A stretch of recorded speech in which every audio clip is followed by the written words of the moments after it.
Man who refuses to follow the script. We have rules here, you know that. And if you don't follow the rules, then what are we? One man stands tall in the face of adversity. But it ain't about how hard you hit. It's about how hard you can get hit and keep moving forward. A man who rises above the ashes of hot takes. What do you care what they say? Easy for you to say they all love you. It's just noise, man.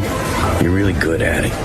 You might be great. That man is Nick Kostos, and this is You Better You Bet. If loving sports is wrong, I don't want to be right. Where narratives are challenged and the truth is spoken. I told you what was going to happen last week. If you didn't listen, that's on you. This isn't talk, it's perspective. It's not what you look at that matters. It's what you see. This is You Better You Bet, presented by BetMGM on Westwood One Sports. What's up, everybody? Happy and merry, magnificent Sports Monday to you and yours. This is You Better You Bet with Nick Kostos on Westwood One Sports, as we bring you the fastest show in all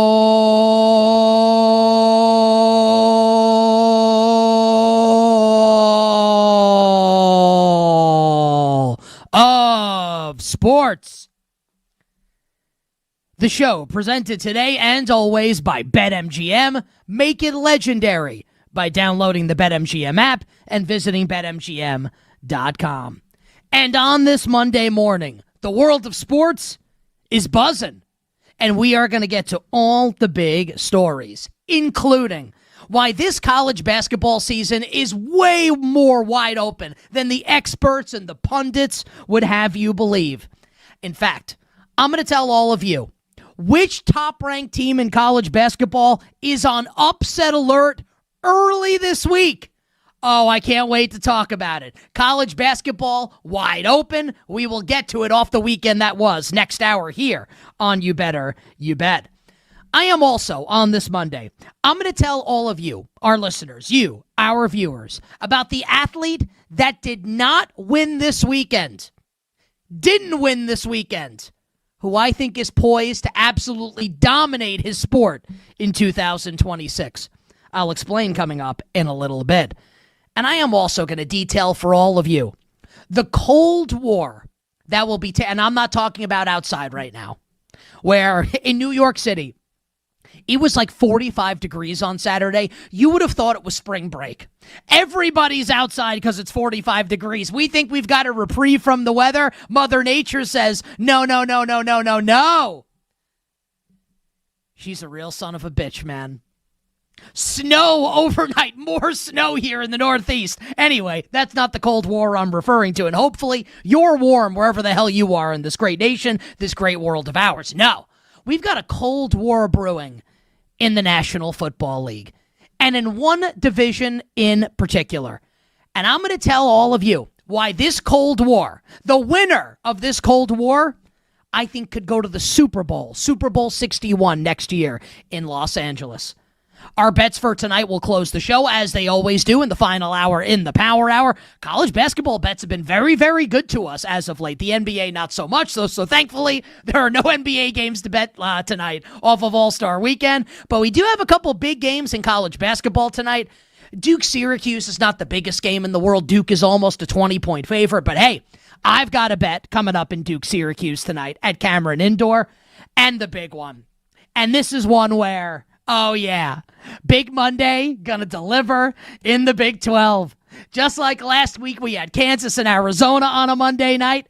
Tonight, as Usher said in the 2003 critically acclaimed pop song, yeah, from a 1 to 10, it's a certified 20. Because tonight, in Ames, top 5 matchup, is Iowa State, a 2.5-point home favorite against the Cougars of Houston. And oh baby, I've got a bet in this game, and I can't wait to watch the bleep out of this game tonight with Houston and Iowa State. We'll find out what Tyler likes tonight in college hoops. We'll find out what Kenny likes tonight in college hoops. We'll find out what you like in college hoops. Let us know. YouTube.com, @the Kostos, youtube.com /@the Kostos. Want your bets for tonight? Want your thoughts on All-Star Weekend in the NBA? Your thoughts on golf, the National Football League, whatever's tickling your sports fancy? Send your thoughts in, youtube.com /@the Kostos, and the phone number, 310-840-4910, 310-840-4910. And two tremendous guests will join us. Matt Moore from the Action Network next hour on NBA All-Star Weekend and setting the stage for what's to come in the NBA regular season into the playoffs. Matt Moore coming up next hour. And at 11 a.m. Eastern, live from Milan. Oh, yeah. The site of the 2026 Olympics, the great Eddie Olczyk, who is the lead analyst for NHL's coverage of men's Olympic hockey. Eddie O will join us to talk about the United States as United States wins its Group C, and advances to the next round of Olympic hockey. Can they beat Canada? Can they even beat Sweden? Eddie O will give us those answers later in the show. But we officially begin the magnificent Sports Monday edition of You Better You Bet with love. And no, we're not just talking love to start the show because we're coming off of Valentine's Day weekend, which, made up holiday, shouldn't really exist. I'm convinced that, you want to talk about conspiracies like former President Obama says that there are aliens, but he hasn't seen them. Here's what I know. Here's my conspiracy. Hallmark invented Valentine's Day in conjunction with the United States government to get everybody to spend money on cards, or like the restaurant industry. This should not be a thing. It should not be a thing. Valentine's Day. But I hope everyone had a great Valentine's Day. I went to this show of marriage, I make 2 reservations last week for my wife and myself. I really want to go to one place, and I know that this place is going to be better than the second place. My wife wants to go to the second place. We go to the second place. It wasn't really that good. But listen, this is it's the give and take of marriage. So hopefully everybody had a great Valentine's Day, whether you're in a relationship, married, single, whatever. That is not why we start the show today with love. The love is not for your significant other. The love is for basketball, for hoops. Because you, wherever you're watching the show from, wherever you're listening from, I know that you, that's right, you the person watching, you the person listening, you love basketball. Because it's Monday, February 16th, and football's in the rearview mirror, and it's starting to get farther away, and that's only going to keep happening as we move forward this football offseason. And you're here right now, locked into this show, which means you love hoops. Now, that doesn't have to mean that you love the NBA. You could love college basketball. It doesn't have to mean that you love college basketball. You might love the NBA. Or maybe you love both. But I guarantee you this. You're tuned into the show right now. It means that you love sports, and it means that you love hoops. So if that's true, and if all of us, myself included, if we all love hoops, then we all know that for the first time in a long-ass time, NBA All-Star Weekend felt like a love letter to basketball. For the first time in a long time, All-Star Weekend felt like a love letter to basketball. And I would encourage everybody, because for me, just like I'm sure it is for you, sports is a lifelong love affair. Like, sports was my first Valentine before any girl I ever went out with, before my wife. Sports was my first Valentine. Where was your first NBA memory, college basketball memory, All-Star game memory? I'll tell you mine. And I remember thinking about it, and I actually watched it back on YouTube this morning because I was like, am I remembering this correctly? So my first All-Star game that I remember watching, and yes, I'm old, 1991. East beats the West 116-114. Back when, like, I'm a Knicks fan, where it really mattered rooting for the Eastern Conference to beat the West in the All-Star game, where it felt like everything East versus West in the All-Star game. So Kevin Johnson, who was formerly the point guard of the Phoenix Suns, attempts a three-pointer to win the game at the very end. And for some reason, And I remember thinking that I'm like 7 years old. I'm almost 8 years old in the moment thinking, why did he do this? Karl Malone like jumps up and like stops the ball from going in, like basket interference. Like, did he think it wasn't going to go in? Did he think it was going to be an air ball? Kevin Johnson's like, what the hell are you doing? It looked like it was going in and the West was going to win. We were going to have this great photo finish. West 117, East 116. Instead, Karl Malone screws it up. The East gets the ball. They inbound it. They win by 2. Michael Jordan's fist pumping. You could tell that it meant something to these athletes. You can tell that it meant something to them. And that All-Star game kicked ass. And the reason why that All-Star game kicked ass and why so many NBA All-Star games have absolutely kicked ass in the past is because the players respected the game. They respected the game. And they might not have played it with the intensity of Game 7 of the NBA Finals, but damn it, they tried to win. And you felt it as a fan. You felt it. It meant something to them, and so it meant something to all of us watching. And it was presented All-Star Weekend as if basketball was awesome. And it is awesome. What a novel concept, right? Basketball's great. Let's have fun because it is. Let's treat it like it's awesome. What a concept, right? The life corollary that I'll give here, and I sincerely hope that I experienced this in my life. I hope that you haven't in yours. But even if you haven't, I think you'll understand and maybe you can apply what I'm about to say to an experience in your life, right? But my parents got divorced. I think a lot. Unfortunately, a lot of marriages end in divorce. I hope mine doesn't, but a lot of marriages end in divorce, right? So if you're a child of divorce, like me, and your parents get divorced, this is like if you watch your mom or your dad get into a new relationship, right? And it doesn't have to mean that the new boyfriend or girlfriend or partner or spouse or whatever, it doesn't have to mean that that person is abusive, like physically or emotionally or mentally or verbally. It doesn't have to mean that. But maybe you've watched your parents, or again, apply this to something else in your life experience, where you've watched, in this instance, your parents be in a relationship where you feel like the new partner doesn't treat your mom or your dad the way that they deserve to be treated. That they don't get treated with the love or the respect that you know that they should be treated with.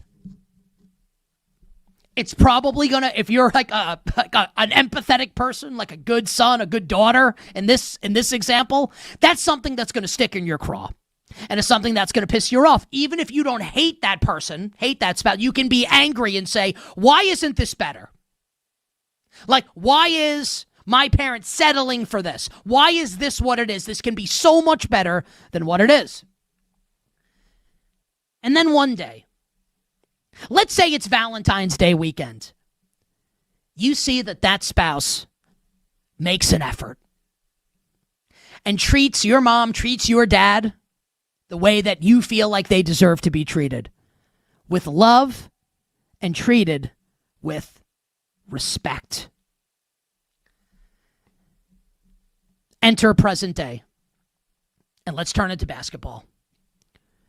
Here's the 2026 NBA All-Star Game. Now, you are not going to hear me say that this All-Star... I don't even know what it was, honestly. And I was thinking, what if I had to... Forget about a non-sports fan. Like, let's say I'm friends with a sports fan, and the sports fan head has been in the sand and has no idea what this format is. And the next morning, I had to try to explain to this person what the All-Star Game was. How long would it take for me to explain it? 10 minutes? 5 minutes? Easily. At least 5 minutes of explanation.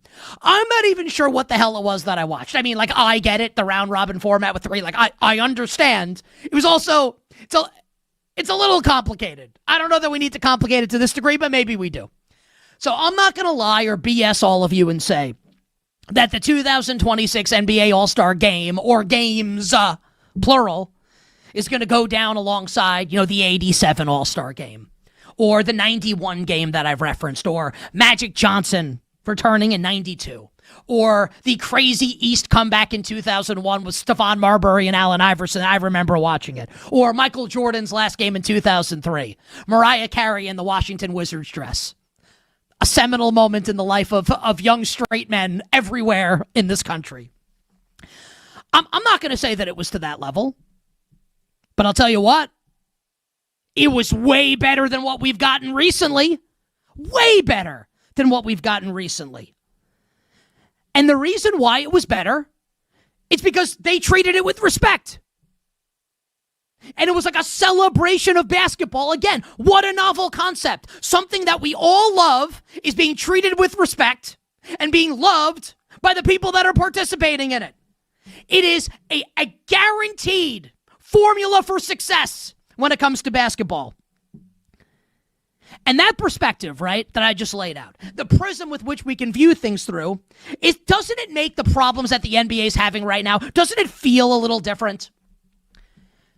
And I said it last week here on the show. We had Zach Harper on. My last show last week was Wednesday. We had Zach Harper on the show from The Athletic and SiriusXM NBA Radio. And I said to Zach Harper, like, are we sure that Adam Silver's the right guy to be leading the NBA right now? And this is not to say, like, I had this first, because this was a huge topic heading into the weekend, right, amongst NBA media, national media. A lot of people feel this way. I'm not the only one that said it. But just to say, like, I said it, you listen to the show, you watch the show, you know that I'm on record saying this before it became, like, a massive, massive thing heading into the weekend, and Adam Silver's giving the press conference, and he's answering questions. It's like, feels like existentially, like, almost like the life of the NBA is at stake here. And like the integrity of the league is at stake here. Does Adam Silver actually care about fixing the NBA? Because right now, you can juxtapose what happened last night in the All-Star game with what the Utah Jazz are doing, which is like spitting at the integrity of the league like Seabass spits into Jeff Daniels' sandwich in Dumb and Dumber.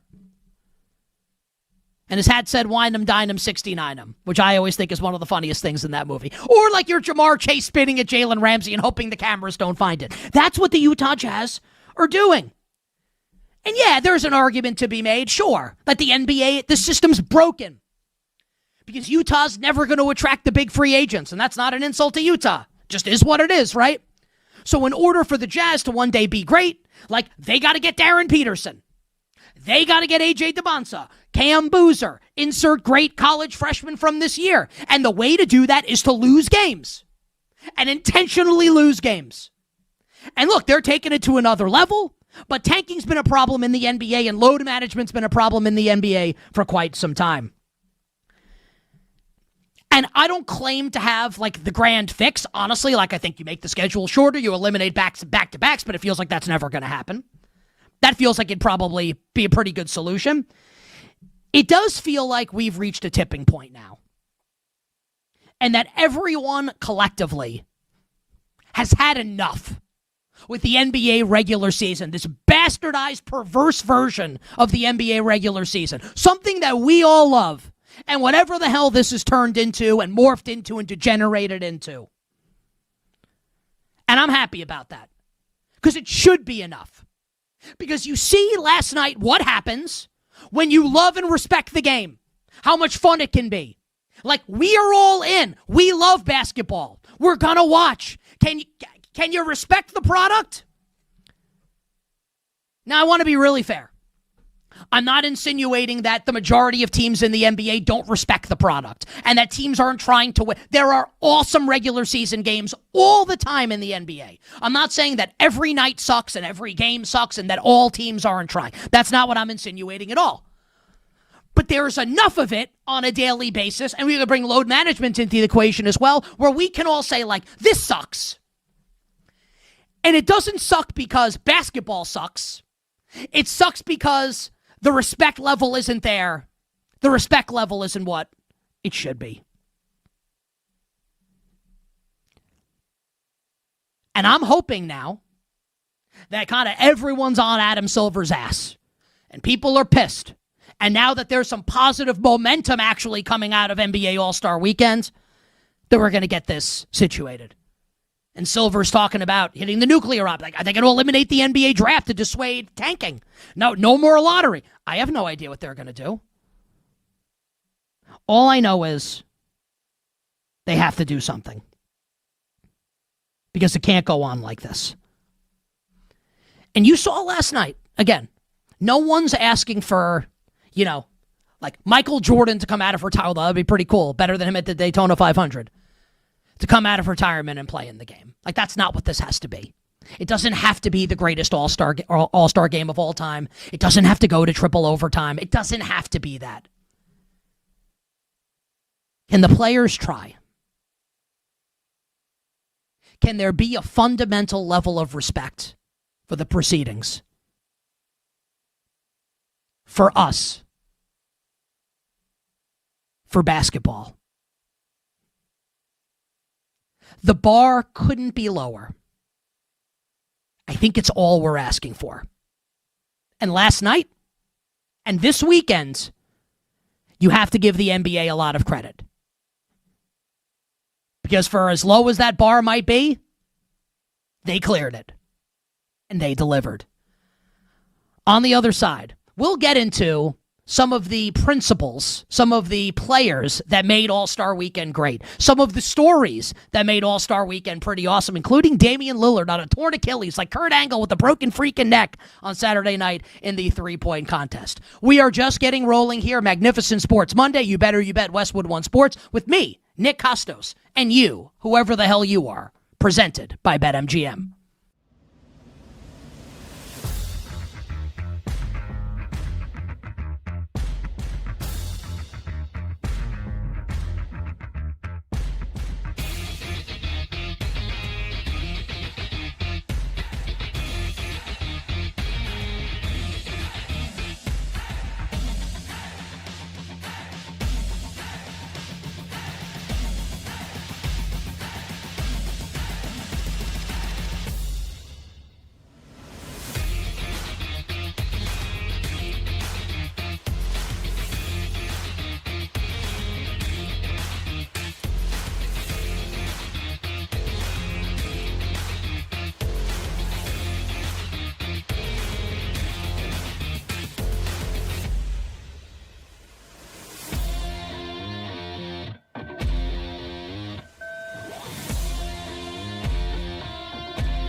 Did you think it was going to get to this point? Yeah.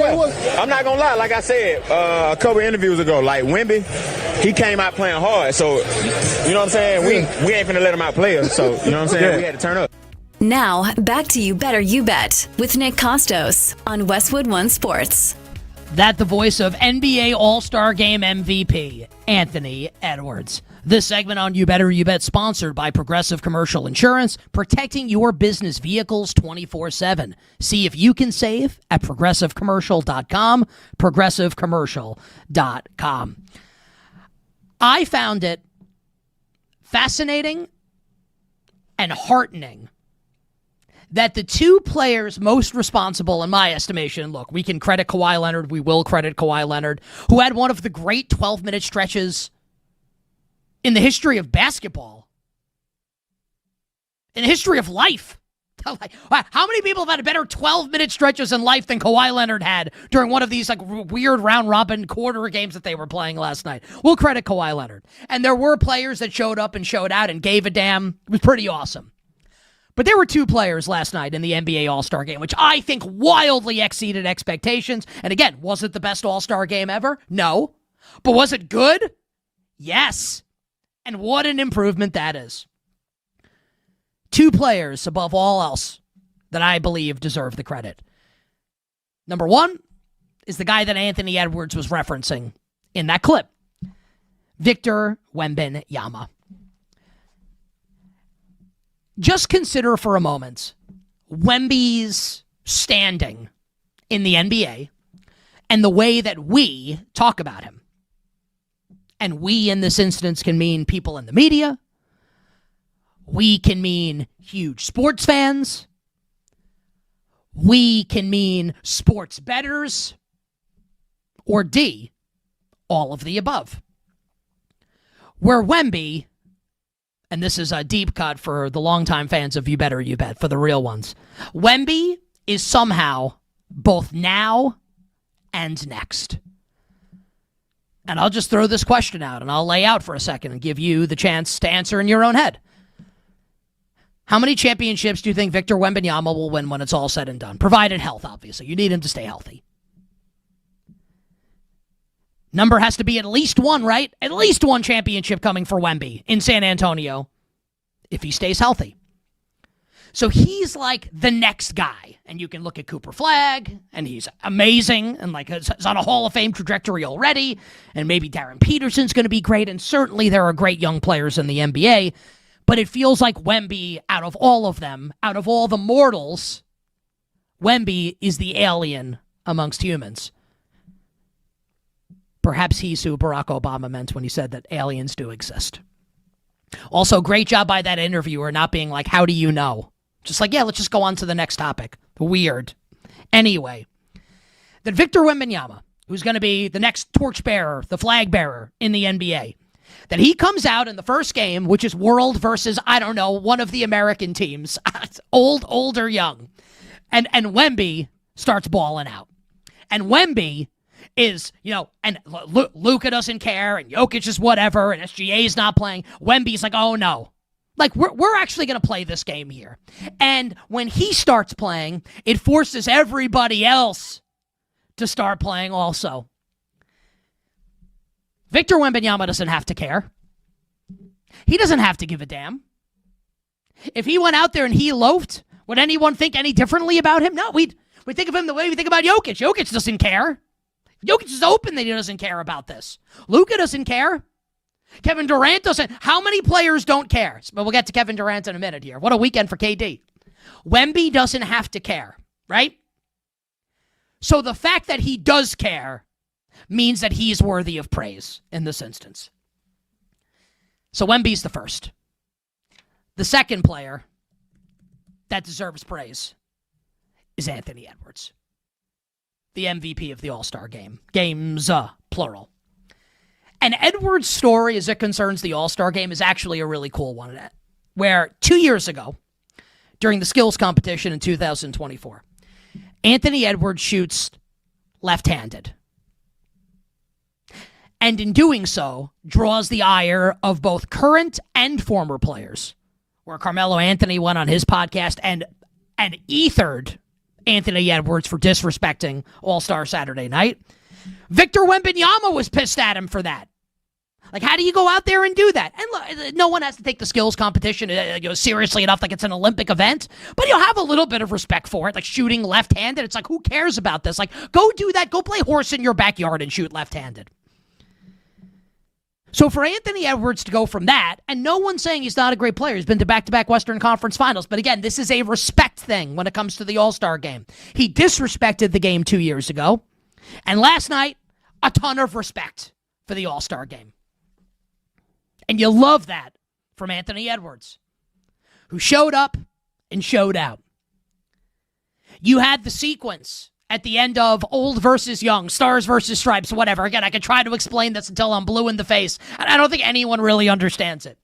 Where you had Anthony Edwards make a shot, and then Anthony Edwards with a steal, and Anthony Edwards makes a three, and they take the lead. And then De'Aaron Fox for the old American players makes a three to win it at the buzzer. You had these games were ending.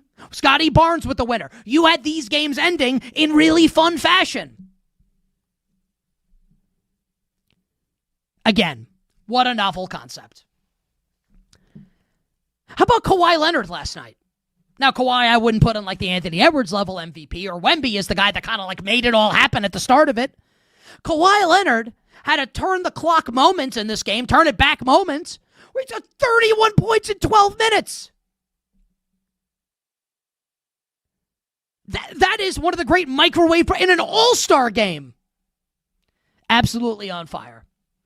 And for Kawhi, you kind of got the sense that, man, like, yeah, I want to do this because I'm in my hometown and we're in like the Clippers' home building. And also, if I keep playing well, maybe they'll push back the investigation, for the money laundering and for the trees outside the stadium. An aspirational performance, some might say, for Kawhi Leonard in the All-Star game. So again, like 87, 92, 2001, 2003, it ain't that. But it's good enough. And it did the trick last night. Getting a bunch of messages in the YouTube chat right now from enjoy the All-Star game. Been a while since he could say that.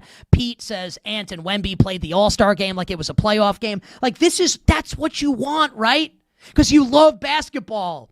That's all we're asking for. It doesn't have to be Game 7 of the finals.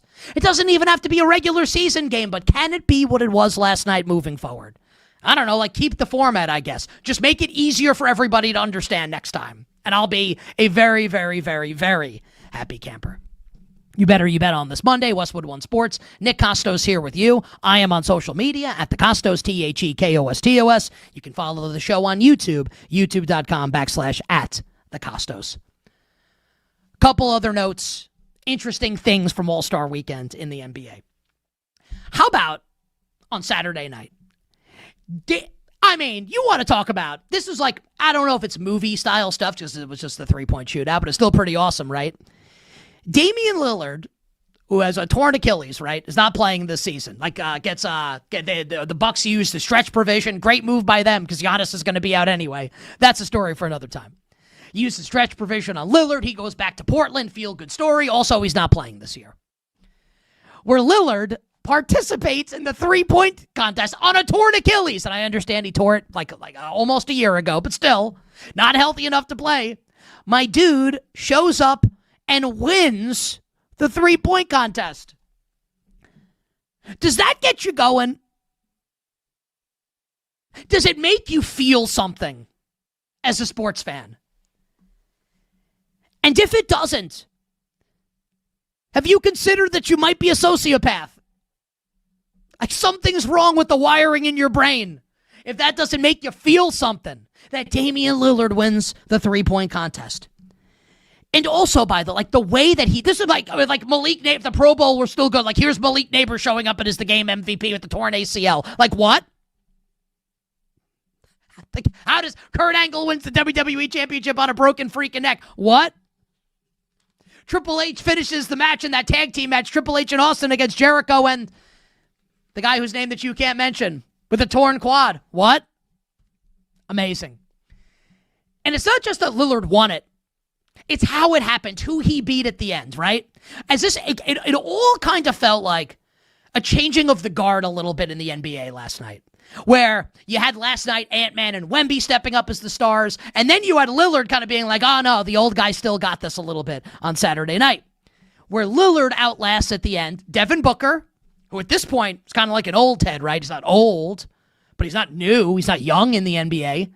Where he outlasts Devin Booker, who chokes at the very end. Insert your jokes here. Kevin Durant would like to make some. Just check his burner accounts. He'd love for you to see them. And Con Knippel. So you have the Dookie and Knippel. You've got the former Kentucky player, obviously, Devin Booker. And then Weber State's finest in Damian Lillard. Absolutely tremendous stuff. And Lillard, I thought, gave a really interesting quote afterwards, where he says, I'm not necessarily, and I'm paraphrasing this, I'm not necessarily standing up for Achilles Nation, but with the implication being, and he said it, like when you, like popping your Achilles, tearing your Achilles is not the injury that it used to be, where there was a death sentence years ago when this would happen to a professional athlete. Now Lillard's like, yeah, like I popped my Achilles like 10 months ago, and now I just won the 3-point contest. Not against like curtain jerking jabronis like me and you. No, he beat Devin Booker, the Con Knippel, on a torn freaking Achilles. So I thought that was fascinating, right? And use that. I can't even believe this is something that we're about to talk about here on the show. Use that as the backdrop to discuss Jason Tatum. Now, if you watched All-Star Weekends this weekend, I am sure you are familiar with the 5-part docuseries that Jason Tatum is a part of called The Quiet Work, which is obviously all the rehab that Tatum's doing since he popped his Achilles against my Knicks in the Eastern Conference semis last year, May 12th, 2025, to be exact. Last week, Tatum was practicing with the Maine Celtics and then the Boston Celtics. He's practicing with the team. Now, no one is going to say that Tatum's just 100% healthy and he's going to come back and he's going to be the Jason Tatum that he was if he comes back. But I'll tell you what. If you, our audience, if you have even a moderate or an entry-level understanding of marketing, you know he's coming back, right? Because if he weren't, they would time the release of this documentary for game 1 of next year's regular season. Like, do you think they're going to run the documentary now and then it's going to be like, oh, I'm not playing? Like, it's going to lose all the momentum. They're running it now because he's coming back. So I think, like, I think most people know, if you pay attention, that, like, this is going to happen. If you are just parachuting in now to the NBA season, welcome. It's great to have you. It's going to be an awesome end of the year and an awesome postseason. Like, I think you need to really understand that this is about to happen. That Tatum's going to be back at some point. Let's call it in the next 6 to 8 weeks. That Jason Tatum will return after his torn Achilles to the Boston Celtics. Now, tomorrow on the show, because I'm going to take the rest of the week off after tomorrow, because, you know, it's February. Later, suckers. We'll have a huge second half of the NBA season preview tomorrow on the show. And I'll talk about the Eastern Conference, which seems like it's going to be a 4-team race to win the conference with Tatum and Jaylen Brown. And like that relationship is going to be fascinating, right? Brown, Tatum, and the Celtics. Donovan Mitchell, James Harden, and the Cavs.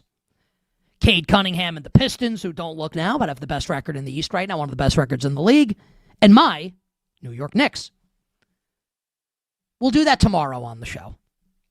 Just know, though, the quiet work, it ain't going to be quiet for that much longer. Because he going to be playing. Jason Tatum's going to be playing in an NBA game. My last note now from All-Star Weekend. And there's a couple other things I'd like to do, but yeah, we can stagger them in throughout the show. My last note. Kevin Durant. Kenny has a piece of sound from Kevin Durant that we would like to play for you right now. So this was Kevin Durant talking about the intensity of the NBA All-Star Game, which made waves last week. Take it away, Kenny. I've been watching All-Star games, and the intensity the older generation been talking about, I don't know if I've seen it, you know? All right. So we can poke fun at Kevin Durant's expense. He did say after the game that there was more intensity last night.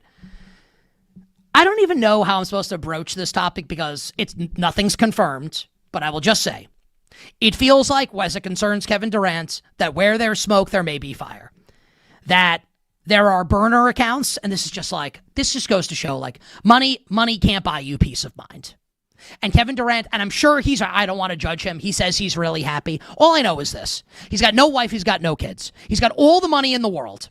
Like, why is he on Twitter so much responding to randos? Like you can't tell me this is healthy behavior. And he's one of the greatest players ever, and it's not a disrespect of him as a player. Just like, don't we think this is a little weird? People think that they found Kevin Durant burner accounts where he is insulting teammates, both present and past, and also involved in like legal activities, I guess, that will make lots of people really mad. You can search it if you'd like to. We don't have to get into it now. Nothing's been confirmed. Just that, I don't know, man. I think he might be the weirdest great player in the history of sports. Again, not a bad guy, like not breaking the law, just like he's weird. Log off, dude. Please. 310-840-4910. Your thoughts on NBA All-Star Weekend. Do you agree with me that Wemby and Anthony Edwards were the two guys that propped it up? Did you like NBC's coverage of the game? I thought it was great. The guys that love basketball talking hoops. Again, what a concept. 310-840-4910. YouTube.com/@thekostos. Noah Eagle, terrific as well. We will get him on the show at some point in the next couple weeks. Take a quick break. On the other side, Kenny Henderson is the best sound from the weekend that was to wrap up hour number 1 here on Westwood One Sports.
Now, back to You Better You Bet with Nick Kostos and the crew. Presented by BetMGM on Westwood One Sports. All right, we will get to college basketball to start next hour. And I'm going to tell everybody the athlete that did not win this weekend that is going to dominate 2026. Our show sponsor is BetMGM. We want everybody to use today's Any Sport No Sweat token on your favorite sport. If your bet isn't a winner, you'll get your stake back in bonus bets. Swing, pass, or shoot, it's your choice. Enjoy action without the sweat. Download the BetMGM app today. All right, our friend Kenny Henderson is with us now with some of the best sound from the weekend that was in the world of sports. Kenny, please join us, lay the beat down, and why don't we start with a little Olympic hockey, Kenny, from the United States men.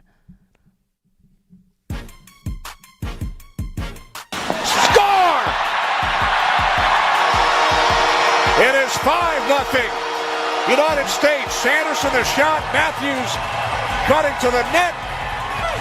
And Austin Matthews leads the celebration line. So, Kenny, I know you were locked into college basketball this weekend. Did you watch any Olympic hockey as the United States men were absolutely dominant? I haven't watched a second of hockey in maybe like 4 years.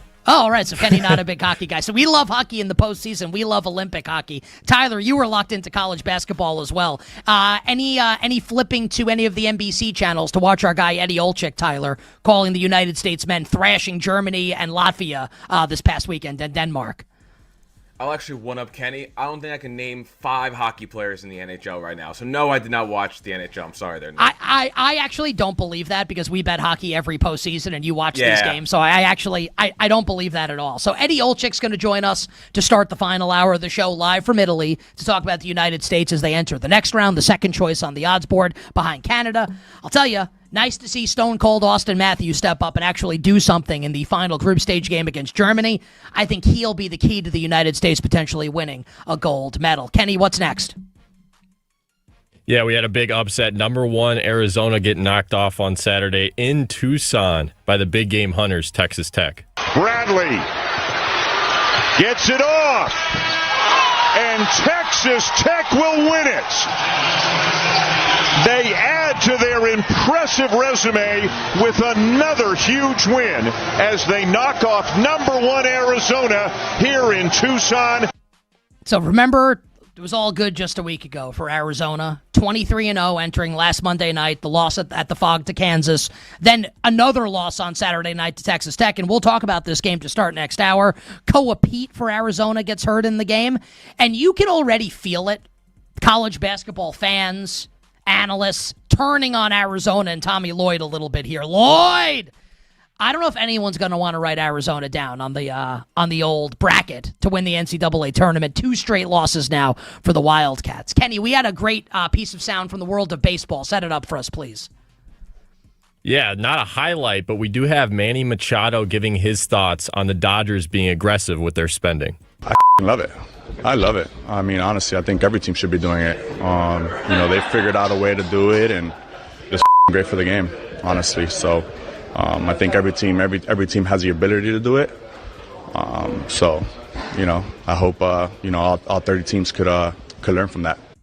Tyler, what are your thoughts as a big baseball fan on what Manny Machado had to say? And obviously, Padres and Dodgers, huge rivals.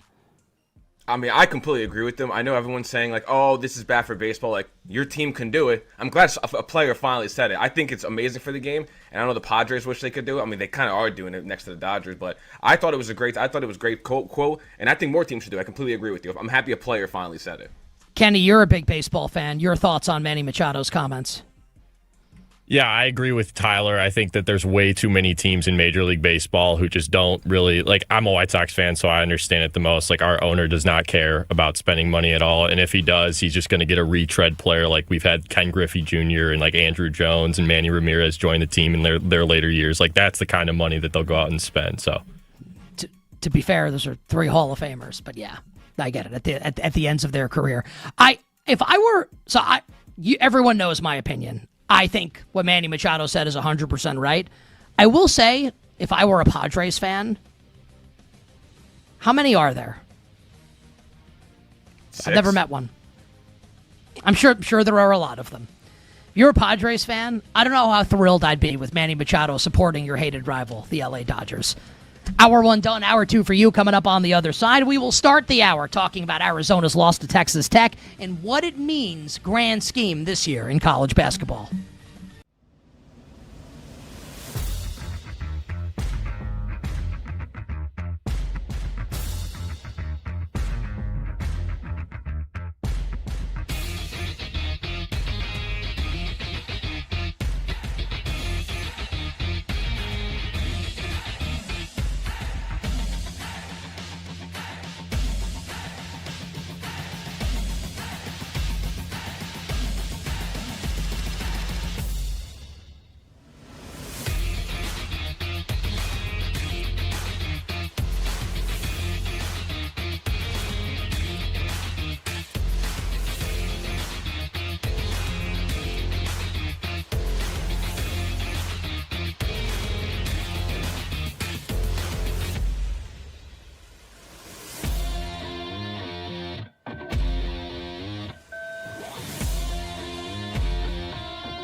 The biggest names in the business are on You Better You Bet with Nick Kostos. Hey, this is Joe Buck, and you have done it. You have found it. You are listening to You Better You Bet. Great decision. Hi, this is Kevin Harlan of CBS, Westwood One, and TNT, and I'm listening, as you do every day, to You Better You Bet with the most handsome single man in the radio business. A man who, if I was not married for 38 years, I might consider myself the kind of guy that can electrify a listening audience and a crowd of bystanders watching him do what he does so well each and every day. Continue to listen right here on You Better You Bet. This is You Better You Bet on Westwood One Sports. Brought to you by BetMGM. The magnificent Sports Monday edition of You Better You Bet rolls on. Nick Kostos, our crew, and you here on Westwood One Sports. First hour of the show almost entirely devoted to All-Star Weekend in the NBA, which was good. Did you like All-Star Weekend? YouTube.com/@thekostos. Twitter's been down like all morning, which is a buzzkill because it's great. At the Kostos, at You Better You Bet. Did you enjoy All-Star Weekend? 310-840-4910. 310-840-4910. Your thoughts on All-Star Weekend in the NBA. I thought it was really fun. I thought that they actually respected All-Star Weekend. What a novel concept. Like, love and respect something everybody loves and respects, and people will be happy. Funny how that works. Do you still have some thoughts to get to on the dunk contest, which is probably the one thing on All-Star Weekend I don't think we'll ever be able to be salvaged? Matt Moore's coming up later this hour talking NBA All-Star Weekend, spinning it forward to the second half of the NBA season. Eddie Olczyk live from Milan to start next hour on USA Olympic Hockey and if they can win the gold medal. And a special guest next hour as well. Frank Isola will join us from SiriusXM NBA Radio and ESPN, thanks to my friend Sean Butler from SiriusXM NBA Radio. He runs the channel there. We went to college together. Frank Isola will be joining us next hour, talking All-Star Weekend in the NBA. We very much look forward to that. But look, been teasing it all show. Need to get into college basketball off of this weekend. And before we talk about the results, and the first one we're going to get into is the highlight we played to end hour one, which is Arizona losing to Texas Tech at home in overtime on Saturday night. I want everybody to take a listen to this piece of sound from Jay Billis from ESPN, who joined us Wednesday on the show, and had this to say about the top two teams in college basketball. Last year's really different from this year. I mean, I think at this time last year, most of us that were immersed in it kind of felt like there were four teams that had separated. Not that they were unbeatable or anything like that. Nobody's suggesting that, but that they were different. And they wound up being the four number one seeds. The four number one seeds went to the Final Four, but for only the second time since seeding began. The other time was 2008. And this year's different. I think maybe two teams have separated, Michigan and Arizona. So Jay Billis said it's Michigan and it's Arizona. And he's far from the only person who has that opinion, right? Those are the two highest-ranked teams, have been all season. Even with Arizona's two-game losing streak, Arizona's still right behind Michigan on the BetMGM odds board to win the national championship. Michigan plus 425, Arizona plus 450. Now, you'll recall, I said respectfully to Jay Billis, and then after Jay was on the air and he gave that awful take about not liking cheese, I had like a cheese off a cheese board yesterday. Man, it's good. If you don't like cheese, you are missing out in a significant way. And what I said to Jay, and then after Jay was off the air, I don't see it that way, me personally, where there's two teams, draw a line, and then you get to the rest. And it can be two teams, and then draw a line, and here's three more, draw a line, and there's three more. I don't look at it that it's just Michigan and Arizona at the top of the board. And we can go through like their two performances from this weekend, right? So Arizona loses on Saturday night to Texas Tech. Tech 78, Zona 75 in OT. Ain't no stopping JT Toppin with 31 points for the Red Raiders. And Texas Tech is tremendous. And if Texas Tech makes the Final Four, like no one should be surprised. Texas Tech was down by 18 against Duke earlier this year and handed the Dukies their only loss of the season, like Texas before the North Carolina loss. Texas Tech has been tremendous. But it's Arizona's second straight loss after their 23-0 start. And this is where I kind of lampooned the idea, well, is it good that Arizona lost this game? There's no good losses. Good losses don't exist. At least not right after the fact. Like you can say after a season's over, well, you know what? That loss was actually good. Who that, like butterfly affecting it, sliding doorsing it. None of us have any idea how this is going to go in the moment. So Zona loses. And you've heard of Pyrrhic victories, right? Where a win comes at a great cost. This was a Pyrrhic loss, potentially. Where not only do you lose, but you get injury on top of insult. Because Koa Pete is one of Arizona's best players and is projected to be a top 10 pick in the NBA draft, one of their star freshmen, Andrews' brother, the NFL offensive lineman. That's actually true. Koa Pete is Andrews Pete's brother. Lower leg injury. Now, as of us being on the air, 10:05 a.m. Eastern Time, Monday morning, we don't know the severity of the injury. He could be back soon. He could be out for a month. No one has any idea. But it's not what you want for Arizona to lose one of their best players now on a 2-game losing streak. And you know the narrative that's going to start to build, right? And look, there's still a month before the tournament, right? And we still have conference tournament play. A lot can and will happen.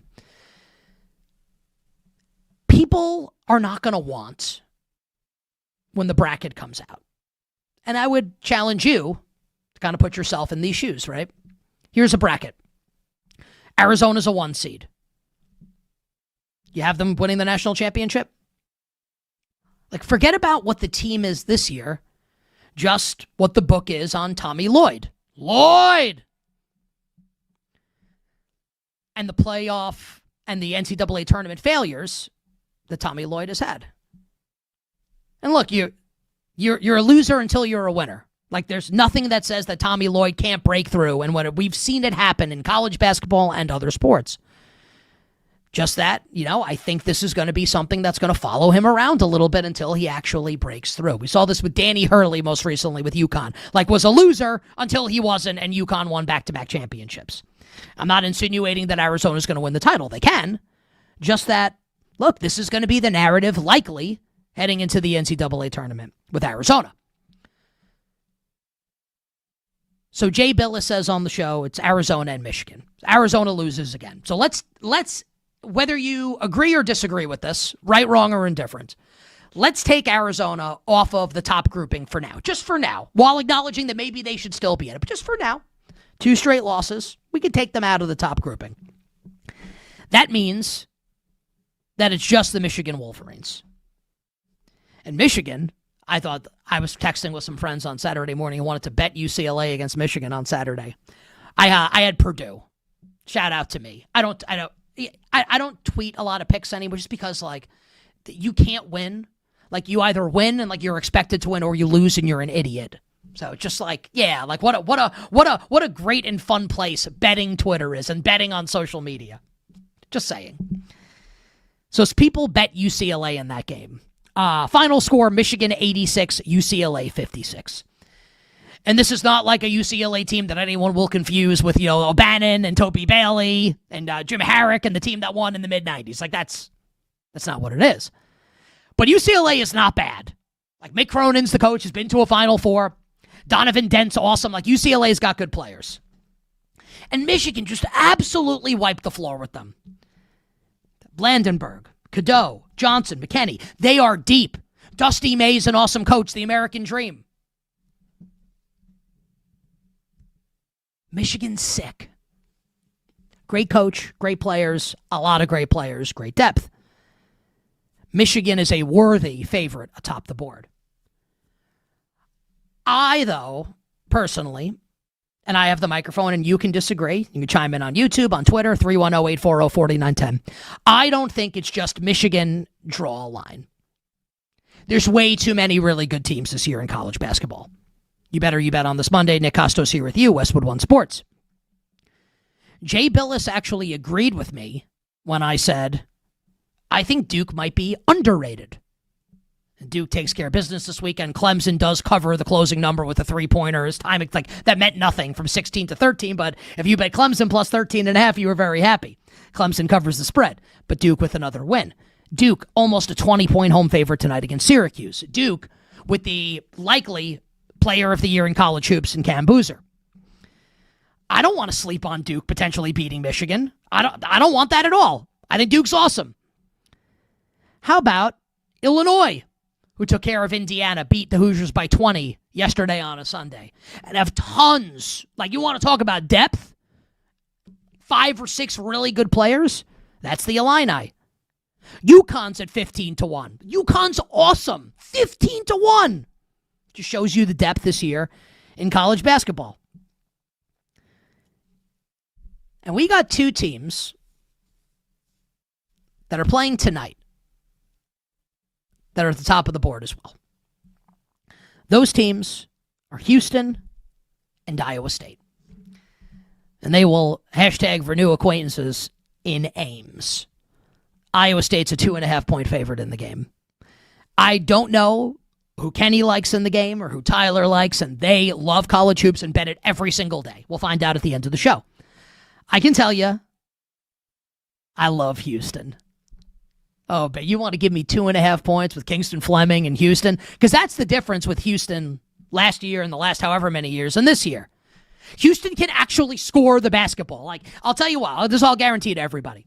Houston makes the championship game and they have to, like, get a shot off in the closing moments. Like, I don't know if the shot's going to go in. They're going to get the shot off, which they couldn't last year in the closing moments against Florida. Florida beat Kentucky. Kentucky covered. Florida was in control that whole game. Florida's tremendous also as a team that could potentially make a ton of noise again. I don't know if they're going to go back-to-back, but you can't eliminate it from the equation. John Fanta joined us 3 weeks ago or so on the show before we went to San Francisco for the Super Bowl. He said he thinks Houston's going to win it all. Houston's sick. I think they're going to beat Iowa State tonight. And Iowa State, for what it's worth, just absolutely railroaded Darren Peterson in Kansas on Saturday. And think about the way we were talking about Kansas following the win against Arizona, right? That Kansas is a Final Four caliber team without Peterson and a title caliber team with them. Iowa State lambasted them. Game wasn't even close. Iowa State's awesome too. It is a loaded season in college basketball.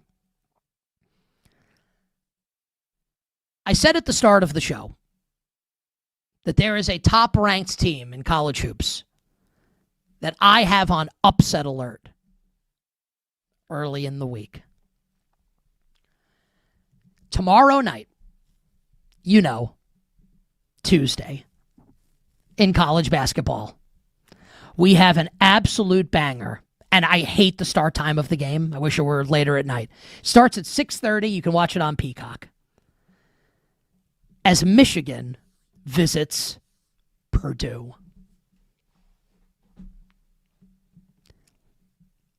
I'll give you my bet on the game right now. I'm betting Purdue. I think Purdue's going to win tomorrow night against Michigan. And if and when that happens, think about what the conversation is going to be on Wednesday morning. With Michigan having taken an L, Arizona losing 2 in a row.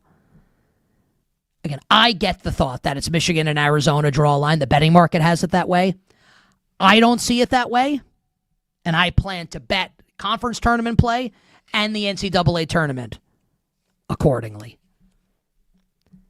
One other story, and it's non-game related, a little bit game related, that we need to get to from this weekend in college basketball. Kenny's got the sound here from now former Kansas State head coach Jerome Tang. I honestly, just take a listen to what Jerome Tang said last week. This was embarrassing. These dudes do not deserve to wear this uniform. There will be very few of them in it next year. It is just ridiculous. We got practice at 6 a.m. tomorrow morning, and we will get this thing right. Yeah, okay. Yeah, you get it right, or you get fired. So Jerome Tang last week, Kansas State gets annihilated by Cincinnati. And Jerome Tang gives that press conference, right? And throws his literally goes like, the players don't deserve to wear the jersey. They're not going to be here next year. And then goes, also, we're going to get it right. Oh, okay, buddy. Like, if there were ever, like, this is FAFO Like Jerome Tang FA'd and then he FO'd. Like that's what this is. It's the expression, play stupid games, win stupid prizes. You want to get up there, even if your players suck and they're lollygagging and they're not giving the maximum effort, you can't say things like that and expect to get away with it. You can't do it if your team stinks and if you're losing. So it should surprise no one that Jerome Tang says that, throws his players underneath the bus, then puts the bus, it's like Richie Aprile and Beansy in season 2 of The Sopranos. Like, runs them over, then backs up and runs over them again, and then runs over them one last time for good measure, and now they need to build, a wheelchair-accessible ramp at the house. That's how bad it is. I mean, you can't do that. You can't say what he said. Well, you can. But you have to be Jim Calhoun. You have to be Jim Boeheim. You got to be Bobby Knight. Really, really great coaches with a ton of success and past history and winning can get away with something like that. Jerome Tang, in 4+ seasons, or 3+ seasons, as the head coach in Manhattan, made the Elite Eight his first year, which, if you'll remember back on this show, Ken Barkley and I absolutely loved it. I bet Kansas State in that game at the Garden against Michigan State. Mad science history, it started with the mystery. It all started with Jerome Tang. Tang! We love Jerome Tang. He was great. Marquise Noel. A bunch of really good players. Tomlin now on the Cleveland Cavaliers. Like, they had really good players, that Kansas State team. As it turned out, it was probably more the players. So, one trip to the Elite Eight, lost Dusty May and FAU.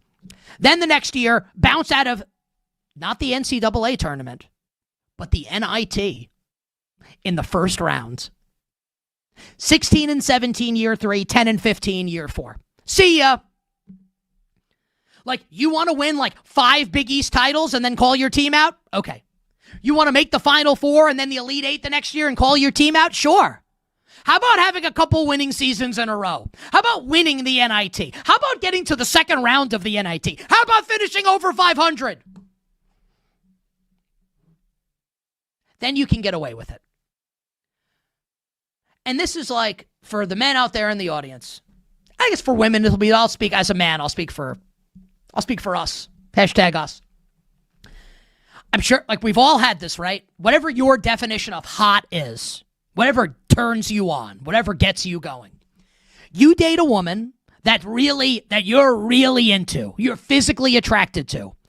You are going, in your younger years certainly, and for most of us as we get older too, you are going to let her get away with stuff that you would not let someone you are not physically attracted to as much get away with.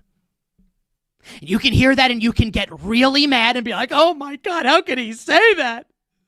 How could you say that that's true? You treat everybody the same. Sorry. Like, let's just tell the truth. We've all been there, right? All of us.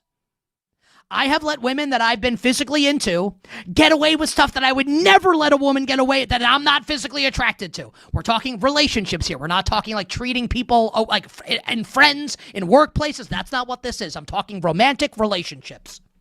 That's a fact. It is what it is. I'm sure it's the same for women and men too. I'll just speak as a man. I'll put it simply. Jerome Tang's not that hot. You don't get to say that and get away with it when you finish under 500 and you lose in the first round of the NIT. So Jerome Tang can release this statement. I'm so disappointed. I can't. Oh, I'm going to challenge this decision by Kansas State. Okay. Honestly, like, I hope he wins and gets his money. I don't care. It's nothing to me. Why do I care if he gets the money or not? I don't care. Just that this idea that this is something that's unfair. Come on. This is life. You want to get away with saying stuff like that? I got an easy way to make that happen. Win. Or get fake lips. The choice is yours. On the other side, I'll tell everybody, the athlete that didn't win this weekend, that is set to dominate his sport in 2026. And we have a piece of breaking news in the National Football League as well. You Bet rolls on this Monday. Nick Kostos and you on Westwood One Sports.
we're actually expecting later this year in a few months, and we just started telling people this week, and we said what a better way and the best way to just announce it to the world if I was able to come out and win. And now, back to You Better You Bet with Nick Kostos on Westwood One Sports.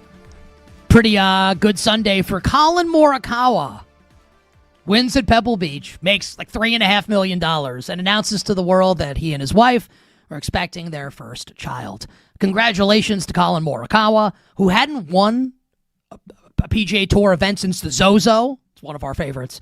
Back in 2023, two-time major champion Colin Morikawa, maybe here on the up and up. 28-1 right now Morikawa is at our show sponsor BetMGM to win the Masters.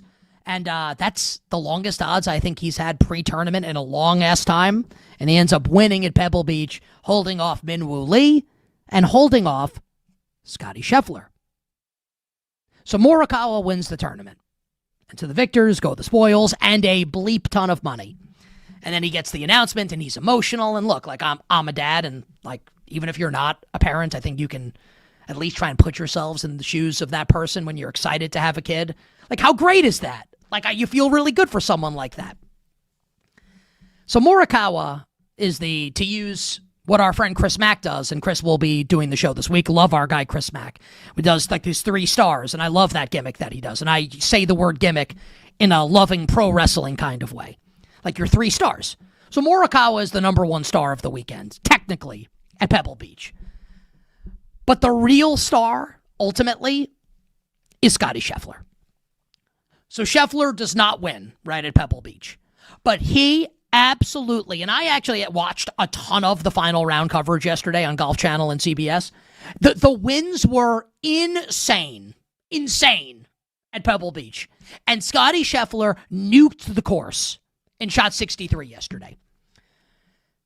And Scheffler, the week before at the Waste Management, had a poor first round, and Scheffler did not shoot well in the first round at Pebble Beach on Thursday. So Scottie and Scheffler finished third last week, and then finishes third this week. So starts poorly and then goes on an absolute tear. And Scheffler said after the tournament, like he knows basically, and I'm paraphrasing, right, that he's been starting slowly, but he's really happy with his game otherwise. So here's what I'll say to everybody. Like, do you all understand, like, what's about to happen this year in golf? Like, do you understand that Scottie Scheffler is about to lay waste to everyone and everything in golf? Now, Scheffler's been awesome for a number of years, obviously, right? Let's go back a couple of years to 2024, when the bugaboo against Scottie Scheffler is he's not a great putter, right? And it's not the worst putter, but he's not a great putter. Since the start of last year, he's top 10 on the PGA Tour. In like any metric that you want to look at. He's ridiculous now as a putter, and he's obviously great at everything else. So he's kind of really put it all together. We can also go back to last year, which was when one of the, I always remember, Brandon Marshall, not the linebacker who's worked on the old BetMGM network, the BetQL network, but the wide receiver Brandon Marshall, who once upon a time claimed he slipped on a McDonald's bag and cut his leg. I don't know how many of us, right, wrong, or indifferent, believed Brandon Marshall when he said that. When Scottie Scheffler says that he, like, sliced his hand, like, making handmade ravioli, this is like Scarface and Half-Baked. I don't know why, man. I believe him. I kind of believe Scottie Scheffler when he said that. But Scheffler has his hand injury, right, at the start of last year's golf season. Now in 2026, he's healthy. Now in 2026, he's nuking the field for 3-day stretches. He just starts poorly and puts himself behind the 8 ball. What's going to happen when Scheffler puts it all together? Here's the answer. He's going to win. How many majors do you think Scottie Scheffler is going to win this year? YouTube.com/@thekostos, 310-840-4910. How many majors will Scottie Scheffler win this year? I think he gets 2. At least. I'll be really boring. Like I'll have some longer shots to win the Masters, but how do you not bet Scottie Scheffler to win the Masters?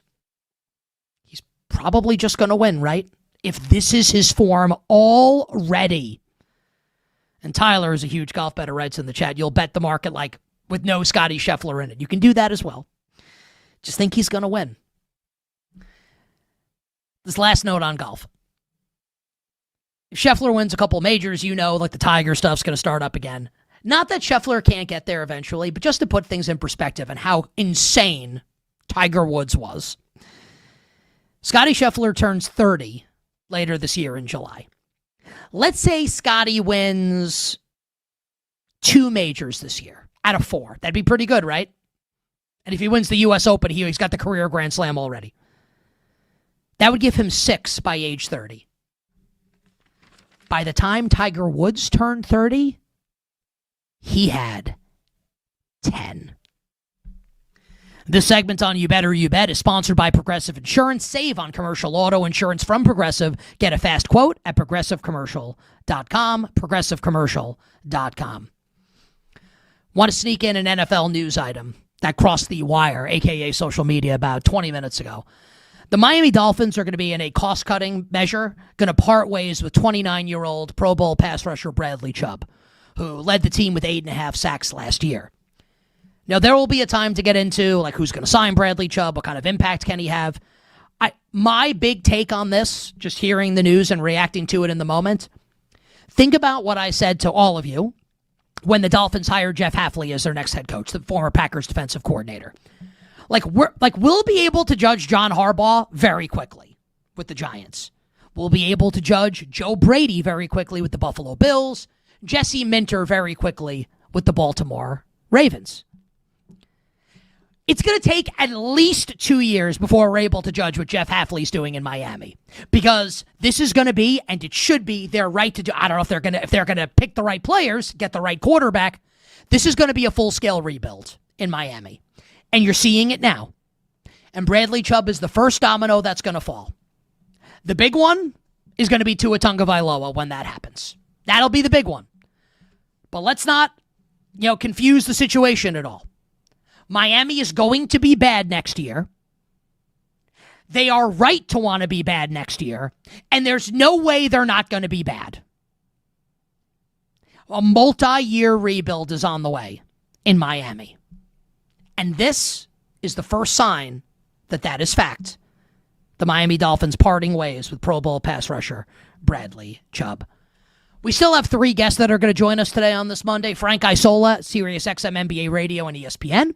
Eddie Olczyk live from Italy on men's Olympic hockey and can the United States win the gold medal. But on the other side, we're talking All-Star Weekend with one of our absolute favorites, the great Matt Moore from the Action Network, here on Westwood One Sports.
numbers. Edwards for the lead.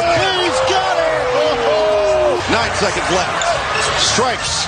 Looking for the win. James inside. Out. Fox. Pump. Fox for the win. Now, back to You Better You Bet with Nick Kostos on Westwood One Sports. One thing that I haven't gotten into yet, and we will do a little bit of it with Matt Moore, who will join us in just a second from the Action Network, Locked On NBA, Buckets. How much fun was it to watch last night and watch All-Star Weekend when, and I'll say this, I'll bring Matt on in just a second. Inside the NBA is inarguably, I guess you could have an argument to the contrary, like you'd be wrong. It'd be like the sky is blue, or the sun is blue, the sky is red. Like, no, it's not. Inside the NBA is inarguably the greatest sports studio show ever. They're the best. So it's not an insult to them to say what I'm about to say. Like, it's way more fun to watch a basketball game be called by people who like the product than people who are mocking the product relentlessly, which is what they've done for years. And I know they've gotten criticism for it, and we can still think they're fun and funny, and they're awesome, and they are. I really liked it way more. Just my opinion. You can disagree. That's your prerogative. We want everybody to use today's Any Sport No Sweat token on your favorite sport. If your bet is not a winner, you'll get your stake back in bonus bets. So swing, pass, or shoot. It's your choice. Enjoy the action without the sweat by downloading the BetMGM app today. Visit BetMGM.com so you can make it legendary, and please gamble responsibly. Joining us now to talk All-Star Weekend is my good friend, the great Matt Moore, on Twitter at HP Basketball. I say this all the time. You're a basketball fan, please follow Matt. His Twitter on game nights, which is almost all the time. All-Star Weekend is exceptional. His timeline is amazing. I go back and read it sometimes because dude, like, you basically do basketball, like, what % of your life is the NBA? Like 80? I hope not. I hope it's like 60 and like 40% is being a husband and father, right? Right. But like, we can all there's think definitely days. There's definitely days when it's like 80 to 90%. Great All-Star Weekend though, man. It was phenomenal. Yeah, so what I know that you liked it because I follow you on Twitter. Tell the people why this was a successful All-Star Weekend in Matt Moore's eyes. Yeah, so I think the biggest thing is that it wasn't phenomenal. Is probably like a little bit high. It's phenomenal compared to what we've had in the last couple of years. I think the bigger thing is it moves us back in the right direction. We weren't going to get all the way back to what people have kind of remembered as the All-Star Weekend for a little bit, but it was a great step in the right direction. The format worked for the All-Star game. I have never enjoyed that game for as long as I've been covering the league. I've always been like, they don't try. This is unserious. They're just like jogging around doing whatever. This is a glorified, not even practice, like a shoot around. I don't know why we do this. And like last night, I was like really rooting for things. Like I was pulling hard for Team Stars because I bet on them, but also because I really wanted them to win because I wanted the young guys to get the win. So like I'm rooting on Tyrese Maxey hitting threes. Like it was good to see them going at each other. Victor Wembanyama being upset that there was a defensive lapse. Like you want to see those kind of reactions. It was just really good. Your point about the coverage, I think, is phenomenal, Nick, because that is phenomenal. Because you're right that inside, especially in the Shaq era, I think it was great before, but Shaq really kind of brought in like this different little perspective of it being more about entertainment. And Shaq's always going to try and establish himself as superior to everything that came after. And that's kind of the dynamic versus like Reggie and Jamal were like, look at the form, like on the 3-point contest, they're talking about where the guys are shooting from, whether it's mostly in the upper body or in the legs. Like it's these little details that you're like, oh, that's interesting. Like just little stuff that made it, I thought really good.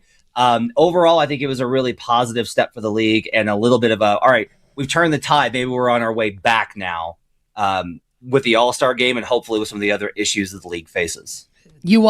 Is this a winning format move? Because I'll tell you this, the way I said it at the start of the show was, if I had to explain it to someone, like even like a big NBA fan, who had no idea what the format was and was like, you have like 60 seconds on the clock, explain what this was and have it make sense and have the person be able to repeat it back and have it make sense, you wouldn't be able to do it.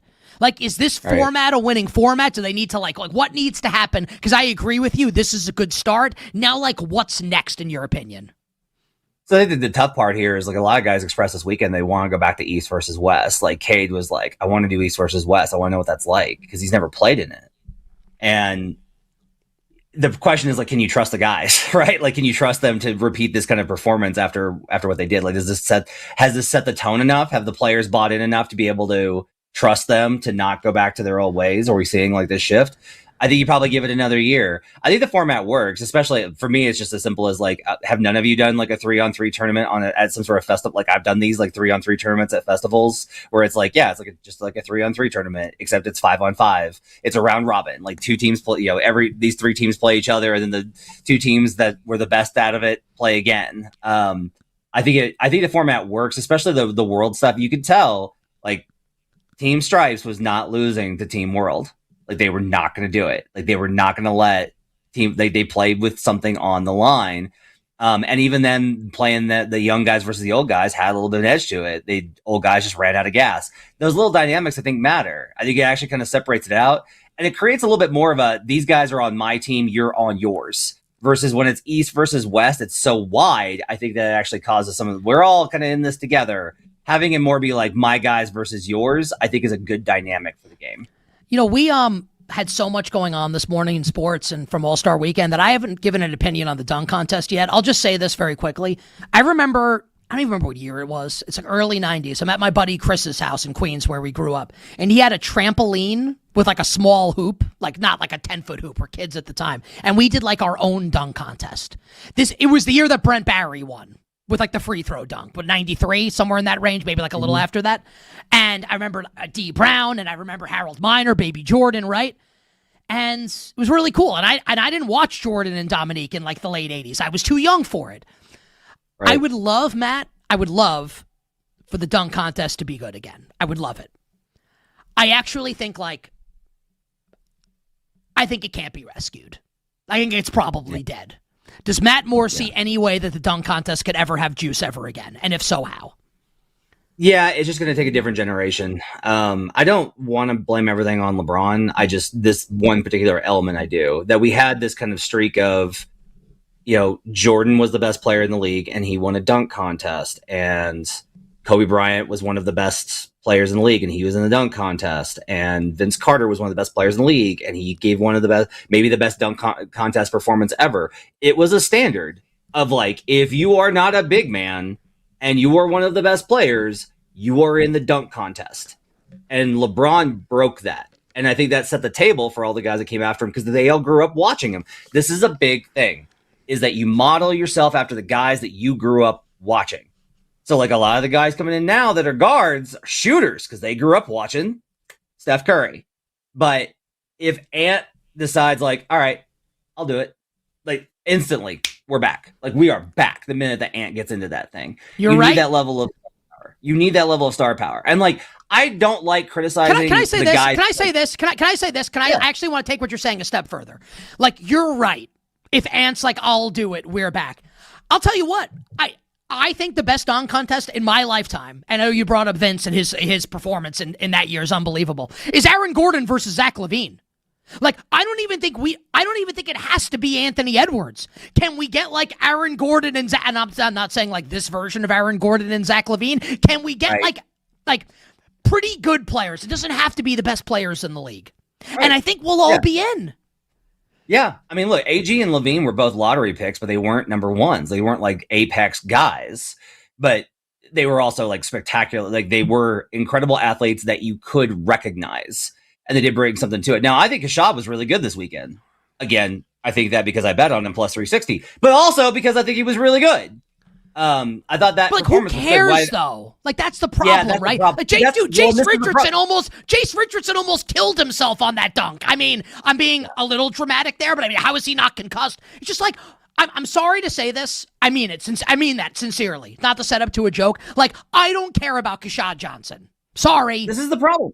So, but this is the thing, is we can't be like, well, it's just about the quality of the dunks. No, it's not.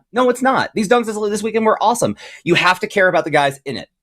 It's got to be the all-star dunk contest. It's got to be guys that are they don't have to be on the all-star team, but they've got to be all-star adjacent. Otherwise, people just won't care. And unless the league can guarantee that, they need to cancel it. And that's just the reality of it. You bet on this Monday. Nick Kostos, Westwood One Sports. Our guest, Matt Moore from the Action Network. Follow him if you like basketball, which you do, at HP Basketball. What do you think Adam Silver is going to do to stop tanking? I don't think he's going to eliminate the draft, which is like the topic du jour this morning. I think that's based off of an anonymous source to The Athletic, and like I'm sure that source was like the league is trying to scare teams to death right now. Like that's Silver's press conference on Saturday was pretty relevant. If you dig between the lines, a lot of it's like just sounds like corporate speak. You got to dig in. I got a piece on my Substack about it. He put a shot across the bow, which is basically like I will take whatever I have to, including the phrase, you know it when you see it, which is huge because that means he's moving away from an analytical research-based approach to everything, which is what he prefers. You think and more he's feeling into, the heat? He's feeling the heat for the first time, I think, now, right? Where it's like everyone's actually turning on me big time right now. Yes, there is legitimate pressure to be like, I wrote about this, that he has always acted as mostly an extension of the owners, and he's had to because he removed Sterling on his own discretion, and the owners were very much like, I don't know if I want the guy that I hired having the power to fire me. And so he's tried to make up, I think, a lot for that by backing the owner's wishes. However, now he's facing the other side of this, which is you have to sometimes be the face of the sport and the league and not just the henchman of the owners. And so this gets into, look, I don't care that it's like, you can't prove that we didn't. I don't care. You're fined. I don't care. We're fining you. Like, we all know you're tanking. Knock it off. And we'll see what they do with the lottery. We'll see what they do with all these types of things. I think they'll probably make some sort of changes to the structure of it. I don't know how inventive they'll get. A lot of this really is, to me, is just like, you just have to curtail the extreme cases here. I don't care if you sit guys like what down the Jazz are doing. What the Jazz are doing is so blatant. Yes, I don't care if you shut guys down for the last 3 weeks of the season. I don't care. When you are throwing games in game, when you are up 5 going into the fourth quarter and making lineup decisions specifically, obviously designed to lose the game you are and winning. Being arrogant about it afterwards. Like that Will Hardy press conference. He's like, what do you think we're doing here? And I'm paraphrasing here. But like, he's saying it. Like they're flaunting this in the league's face. Yes, and that is a lot of this. They fined the Jazz last year for marking and sitting out a game. And so this is what they did, is they went, oh, you're going to do that? How you like this? And like Silver's just going to have to be like, I am the commissioner of the NBA. You are a team in the NBA. I'm like, you cannot show up everyone like this. The problem is that it's like, well, the fans want it. It's like, I get it. But there are impacts of this across the league. They sat those guys versus the Magic and lost. They sat them versus the Heat and won. What happens if they face the Hornets and we wind up in a 3-way tie for the Southeast Division, which would determine who gets home court in the play-in? Like, this stuff impacts things. You've got to have some sort of limit on how far you're willing to go. And he talked about this on Saturday in his press conference. He said, there used to be an understood agreement of how we operate, and we've got to be able to get that back from our partners, which he means the teams and their executives. What's your expectation here? I have a couple minutes left, maybe like 60 to 90 seconds for this answer. Your expectation for what happens with Jason Tatum the rest of this season? I think he comes back in between 3 and 6 weeks. He's going to be back. They are going to struggle mightily. We talked about this last night on our betting podcast, Buckets. You want to take a position on them to win the title now, cash out when it rises, when he's announced back, take that and then reinvest on them when they are terrible that first week without him or with him, because they're not going to know how to play with him. They're going to be so lost for about a week and a half. And then by the time the playoffs roll around, they might be pretty good, even with the 75% Jason Tatum. The Celtics are absolutely good enough to win the title. They are good enough to win the title. That's how good they are. Joe Mazzulla is incredible. But the timing of when you're going to get in on him on the Celtics team is really important. He's going to struggle when he first comes back, but they'll figure it out, and their team strength is going to be really high going into the playoffs. Does Tatum have it in him to let Jaylen Brown be the alpha dog of the team down the stretch? Oh boy. 20 seconds. That's a question that everyone in the league is asking, and there's a lot of burbling around the league about exactly how this is going to work out. I can't tell you how it's going to go. I can tell you that how it goes is going to determine a lot of what happens this summer with the Boston Celtics. I actually think the answer to the question is yes. I think Tatum gets it. I can be wrong about that. I think he's going to play nice in the sandbox here. I think he gets it based on like some of the things I've seen him say. we'll see how the other one feels is the question. Who's finally getting his credit that he has deserved? That's the question. Is Jaylen Brown? He's got a little, and look, Tatum's not Jordan, but he's got a little Pippen in '94 to him right now. Yep. If you're too young to know that reference, study up. The great Matt Moore with us on the show. Matt, appreciate you, my friend, getting up early. Appreciate it, man. Take care. Matt Moore, Action Network, at HP Basketball on Twitter. Check out his Substack as well. Final hour, Power Hour on the other side. All our bets for tonight. Frank Isola will join us, but we'll start in Italy with Eddie Olczyk talking men's Olympic hockey.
Now, back to You Better You Bet with Nick Kostos and the crew, presented by BetMGM on Westwood One Sports. Bring it up, Kenny.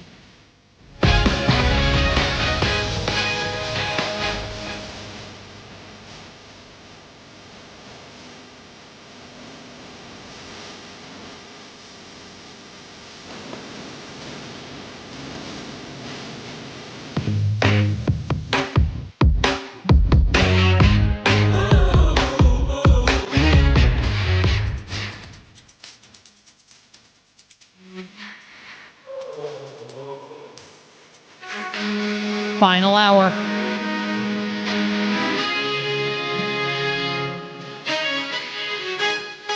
Power hour. You Better You Bet on Westwood One Sports. Nick Kostos, our amazing crew, Eddie Olczyk, and you. The Power Hour and every hour here on You Better You Bet, brought to you by BetMGM. Make it legendary by downloading the BetMGM app and visiting BetMGM.com. We will close the show coming up about 45 minutes from now. All our bets for tonight in the world of sports, most notably Houston and Iowa State, top 10 matchup in college hoops in Ames. And I love me, the Houston Cougars in that game.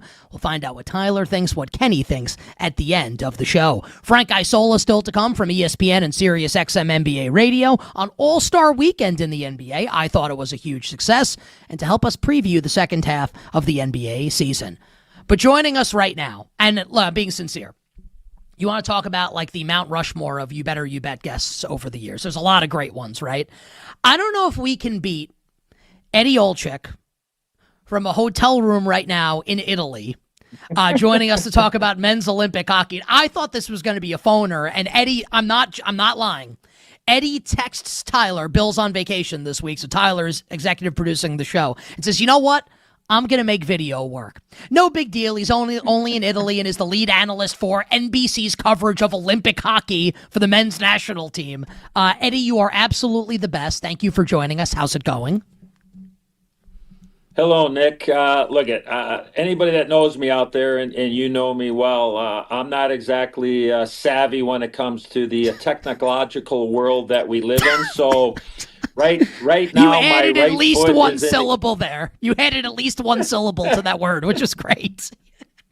My right foot is up in the air. My belt is leaning on my phone. I have a hanger sticking out of my left leg, and I'm hoping that the signal from me to you will continue all the way through our interview. And it's working, so I'm happy. On my day off, I get a chance to talk to you. And since it is my day off and there is a time change in between Milan and back home in the States, I get a little horse racing action later in the day with the holiday. I get a few tracks that I like to follow, and I might play a little Oak Lawn Park in Hot Springs, Arkansas to pass the evening here in Milan, and then we'll get ready for the men's play-in tomorrow, and I get Sweden, Latvia, which will be on USA Network with Kenny Albert, Brian Boucher, and Catherine Tappan. So long-winded. Thanks for having me, and hopefully this connection will stay with us for the next 9 minutes and 45 seconds. I couldn't tell, by the way, when we were talking off air. Do you want to give a pick, or do you not want to give a horse racing pick?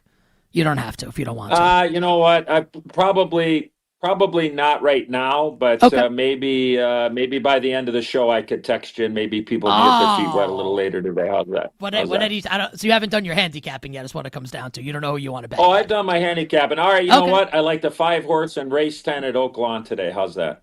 5-horse race 10 at Oak Lawn. Tyler, find the name of the horse, please. And if it's good, maybe we'll read it on the air. Eddie, you're absolutely the best. Before we actually talk about the men's hockey team and chances of winning the gold, Canada's the favorite. You have to set, because this is really cool. You're in Milan right now. You're covering the Olympics. We talked about it a little bit off air. I thought your answer was fascinating, and I think everyone would love to know the answer. What's it like being in Milan right now, in Italy, for the Winter Olympics? Yeah, it's my first time. So, I mean, being in Italy and having quite a bit Italian in my blood, it is really an honor, and it's great to be here. There's no doubt. When you are working a lot and doing double headers, there isn't really a lot of time, and choose not to maybe partake in the nightlife and get around. I mean, we've been out for a few dinners, but it's work time and what have you. But I'll be honest. I mean, Milan is. I mean, it is obviously a beautiful place, but a lot of the events are in this area. And then, when you think about Cortina and you think about the skiing and then, all the different events up in the mountains, it's quite a ways away from here. So if you walk around downtown Milan, at least where I've been, if you didn't know the Olympics were here, I don't think that you would really know that the Winter Olympics in the world is here for the greatest athletes and all the different winter sports. So it's not as busy as maybe you would think because, and I think it has a lot to do, as we touched on earlier, Nick, is because you have Cortina with a lot of the events and then in Milan and the surrounding areas. So it's not as congested as it has been in other Olympics I followed, whether it's been in Vancouver or in Sochi or in Salt Lake City. I played in the Olympics in 1984 for Team USA as a 17-year-old in Sarajevo, Yugoslavia, and I mean, you really couldn't go anywhere. I mean, everything was so congested, and I don't say there were millions of people there, but it certainly felt like there were millions of people there. But to this point, the people in charge of the games, they've done an unbelievable job here, and I think so far so good when you think about the logistics and everything that's gone on, especially on the hockey side, both men and women's. Now, I'm not your agent, but if I were, I feel like Dos Equis ever does a new, most interesting man in the world. I don't know. I kind of think it should be you. All right. Let's talk about the United States. I don't know if men's. I could get the beard, though. I don't know if I can get the beard like you, buddy. No. Who needs the beard? You're handsome without it, man. So for people, because I think a lot of people will parachute in right now that we're past the group stage. With the United States, kind of felt like they're going to win the group stage. Now, they do go 3-0 in the group stage, so a perfect 9 points. Canada, I don't know, Canada outscored the opposition by 95 in its final 2 games. So USA is not the number 1 seed. But USA, I think, Eddie, if we can look at something to kind of poke holes in, maybe it's kind of the slow starts that they've had in some of these games. How would you rate the United States performance thus far here? Now, we haven't gotten to the big stuff yet, but in the group stage, how would you rate what the United States has done? I don't mind with the way that they have played. I like the way that they've played as this tournament has gone on. Everybody gets to 3 preliminary games. As you mentioned, they won their grouping. They get the bye. They don't have to play the extra game. Now they're waiting for the winner of Sweden and Latvia. A lot of these teams, for people that may not know, a lot of these teams do have the majority of NHL players representing their native countries. Some aren't able to get a full roster. Some don't have any that are currently playing the NHL. So there is a wide range of talent. And, with no team from Russia, which is certainly, if the Russians were here, or if it's another year, let's just say, Nick, and the world is in a different place, the Russians would be one of the top 3 teams that people would sit there and go, yeah, they got a legitimate chance. So they're not here. So I think for Team USA, they got their strongest test yesterday against the Germans. Leon Draisaitl of the Edmonton Oilers, Tim Stützle of the Ottawa Senators, Mo Seider of the Detroit Red Wings.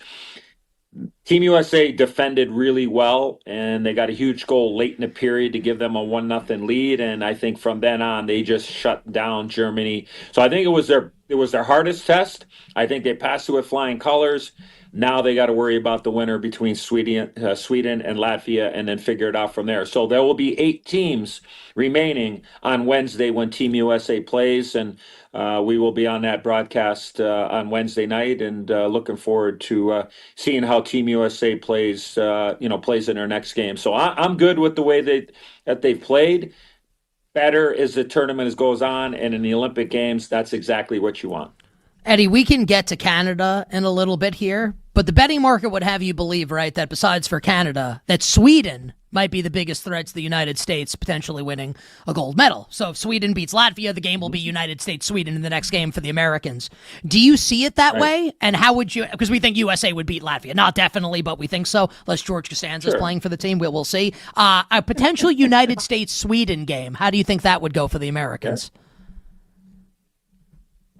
Well, I think the edge, I guess let me look at it from the Swedish point of view. I think goaltending would be a question mark for me. Their defense, I would argue, Nick, is Their actual defensemen, I'm not saying their team defense. I'm just saying their defensemen, the 7 guys that they would dress, or maybe they would even dress 8 defensemen.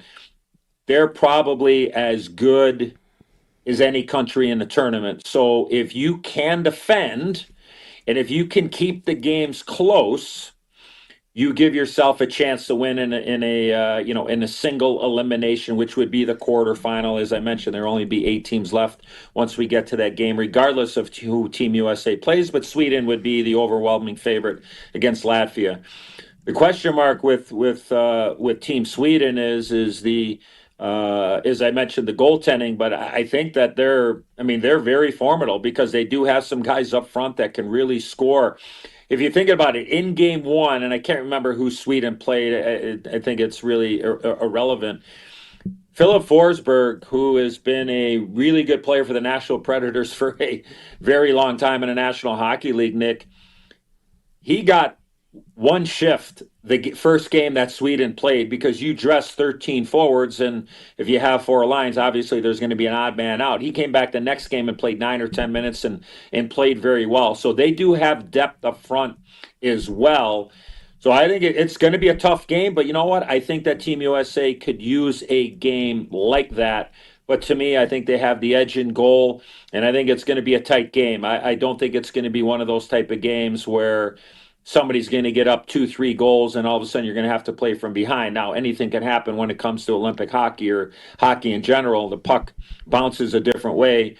But I think the Team USA's forwards will be a real key. I mean, I think their physicality, their grindiness, if I can, make up another word, I think that's the way that they would want to play against Team Sweden. So it'll be a battle. If it ends up being the Swedes and the Americans, it'll be a hell of a test. And I think a lot of people would feel before the tournament started, I think a lot of people felt that Canada, the U.S., and the Swedes would be all medalists. Well, it's not going to work out that way if Sweden can take out Latvia. And that game that you referenced that Sweden played early in the tournament, a 5-2 win against Italy. You better, I know that because I looked it up. You bet on this Monday. Westwood One Sports. Nick Kostos here with you. Our guest live from Milan, Eddie Olczyk, the lead analyst for NBC's coverage of men's Olympic hockey, making a great team with our friend of the show, the great Kenny Albert. All right, let's project this out a little bit. Assuming that the United States gets past Sweden, and let's look to a hypothetical gold medal game against Canada, who are the favorites, thought to kind of be a juggernaut. If you had to poke holes, Eddie, in the Canadian team and say, this is how USA could beat Canada, what is it and why?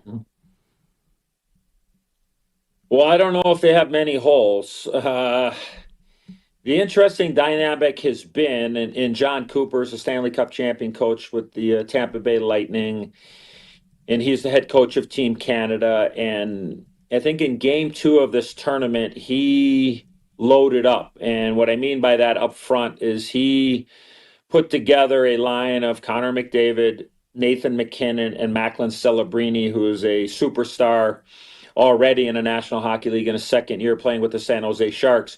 So what he has done is that he has put the number 1 leading scorer in the NHL, the second leading scorer in the entire National Hockey League, and the 4th leading scorer in the NHL, all on the same line.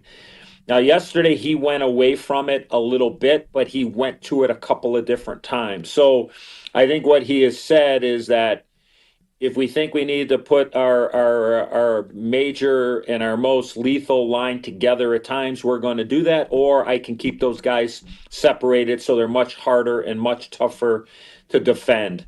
I think for Team USA and Canada, if it does get to one of those games, I think for Team USA, I think that they have to have a back alley street mentality, that it has to be one of those type of games if it gets down to the game against Canada, wherever and whenever that might be.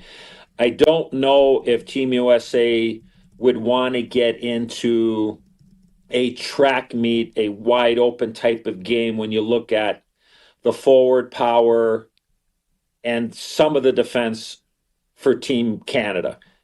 Team USA, I think one of their under the radar strengths is a guy like Quint Hughes, who did not play in the Four Nations last year in the NHL when they took that little pause, and that was kind of the appetizer for the Olympics, and here we are. Quinn Hughes is an absolute game breaker. Like he is a lot like Cale Makar. I think Cale Makar is the man in the National Hockey League on the back end, but Quint Hughes is right there. He's in the same area code. But I think that they would need somebody on the back end to really step up, and I think Quinn Hughes can be that difference maker and that game breaker from the back end for Team USA. But I think it would need to be a physical type of game, especially against Canada's forwards. Will you shut them down, Nick? No. Will Nathan McKinnon get his looks? Absolutely, because he's the best player in the world. But you got to try to slow him down. You don't want to go to the penalty box, obviously, because then they go to the power play, and then all of a sudden you have Crosby out there with McKinnon and McDavid and Reinhart and Makar, and then you're like, well, yeah. It almost has a feeling of, okay, you know what? We will decline the penalty. Just put the goal on the board, and we're going to save the time on the clock to try to get back in the game. You know, like that's kind of the feeling. I mean, that's just the way it is. So I don't see. I don't see many holes with Canada. I really don't. Now, there was question coming into the tournament with their goaltending. Jordan Binnington has played very well so far in the tournament for Team Canada. So I would expect Team USA, if it does get to that, the so-called dream matchup, at least from where I sit and being an alum of USA Hockey, I would love to see us take on our greatest rival in the biggest hockey game that maybe we have seen in a very, very long time. But Team Canada's, they're the favorites going in, and rightfully so, and I felt that as well. But the U.S. is right there with them, but Team USA right now, they got a lot of hockey to worry about, and let Canada worry about Canada, and let the Americans worry about their business, and hopefully we get what we want next Sunday. Lightning round very quick here, maybe like 20 to 30 seconds per to wrap. Will it be Connor Hellebuck as the United States goalie moving forward? What is, because I'm going to be honest, right? I don't know if that fills me, which is crazy because Hellebuck's way better than Binnington. Binnington's won a cup, and you feel like if they play, you'd probably have more confidence in Binnington, right, wrong, or indifferent. What should the confidence level in Americans be in Connor Hellebuck? Like 20 seconds for the answer. Yeah, his resume speaks for itself, and yeah, he's had some tough playoffs for sure in Winnipeg. Team USA had a chance to win that championship game last year in the Four Nations if some of their big guys scored on the chances they got. Hellebuck played well enough in that game to win the game. He didn't, so I have the faith in Connor Hellebuck. I think he's the guy to ride all the way through. You mentioned Hughes being like a big player potentially for the Americans. Give us a forward that you think will make the difference here between the Americans either winning or not winning a gold medal. Boy, it's hard not to pick the Tkachuk brothers with the way that they've played so far. But I'll go with their center iceman. I'll say it's Jack Eichel because I think Jack Eichel might get the assignment if we get to that game on Sunday against Canada, is I think maybe it will be head-to-head, the Eichel line against the McDavid line, and I think Jack has that ability to be that difference maker, and he's a Stanley Cup winner himself with the Vegas Golden Knights. Save the most important question for last. What's the best thing you've eaten since you got to Italy? I'll tell you what, I think I went to my top. I have two top steakhouses now in the history of pounding away some meat every once in a while. My favorite is at the Red Rock in Las Vegas, the Red Rock Resort and Casino. T-Bones is my favorite, number one without question steakhouse. But I found my second here, and actually it has a horse racing tie, Nick. The name of the restaurant is Ribot, or Ribot as they like to say here, R-I-B-O-T.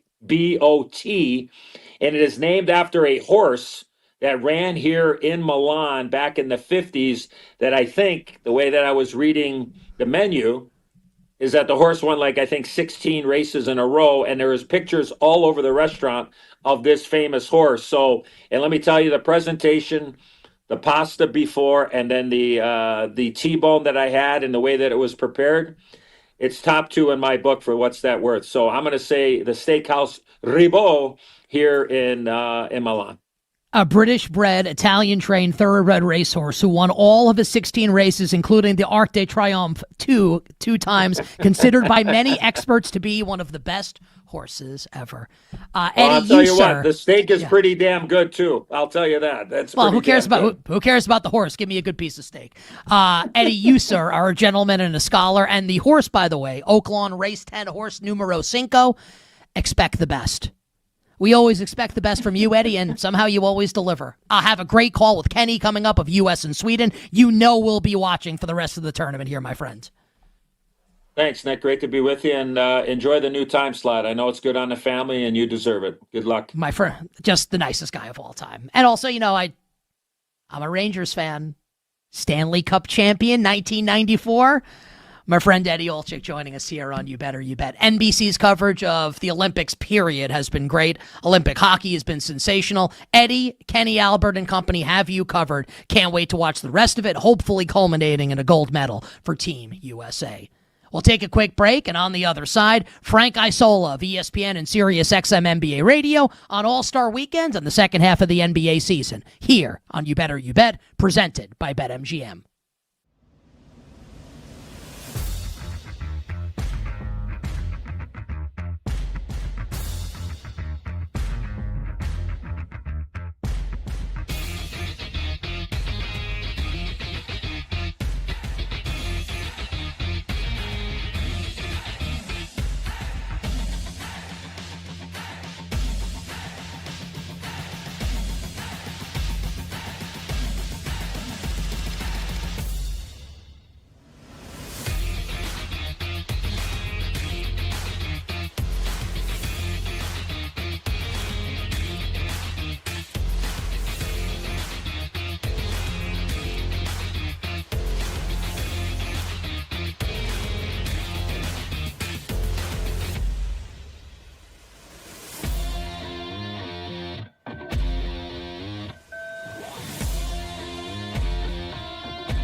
Now, back to You Better You Bet with Nick Kostos and the crew. Presented by BetMGM on Westwood One Sports.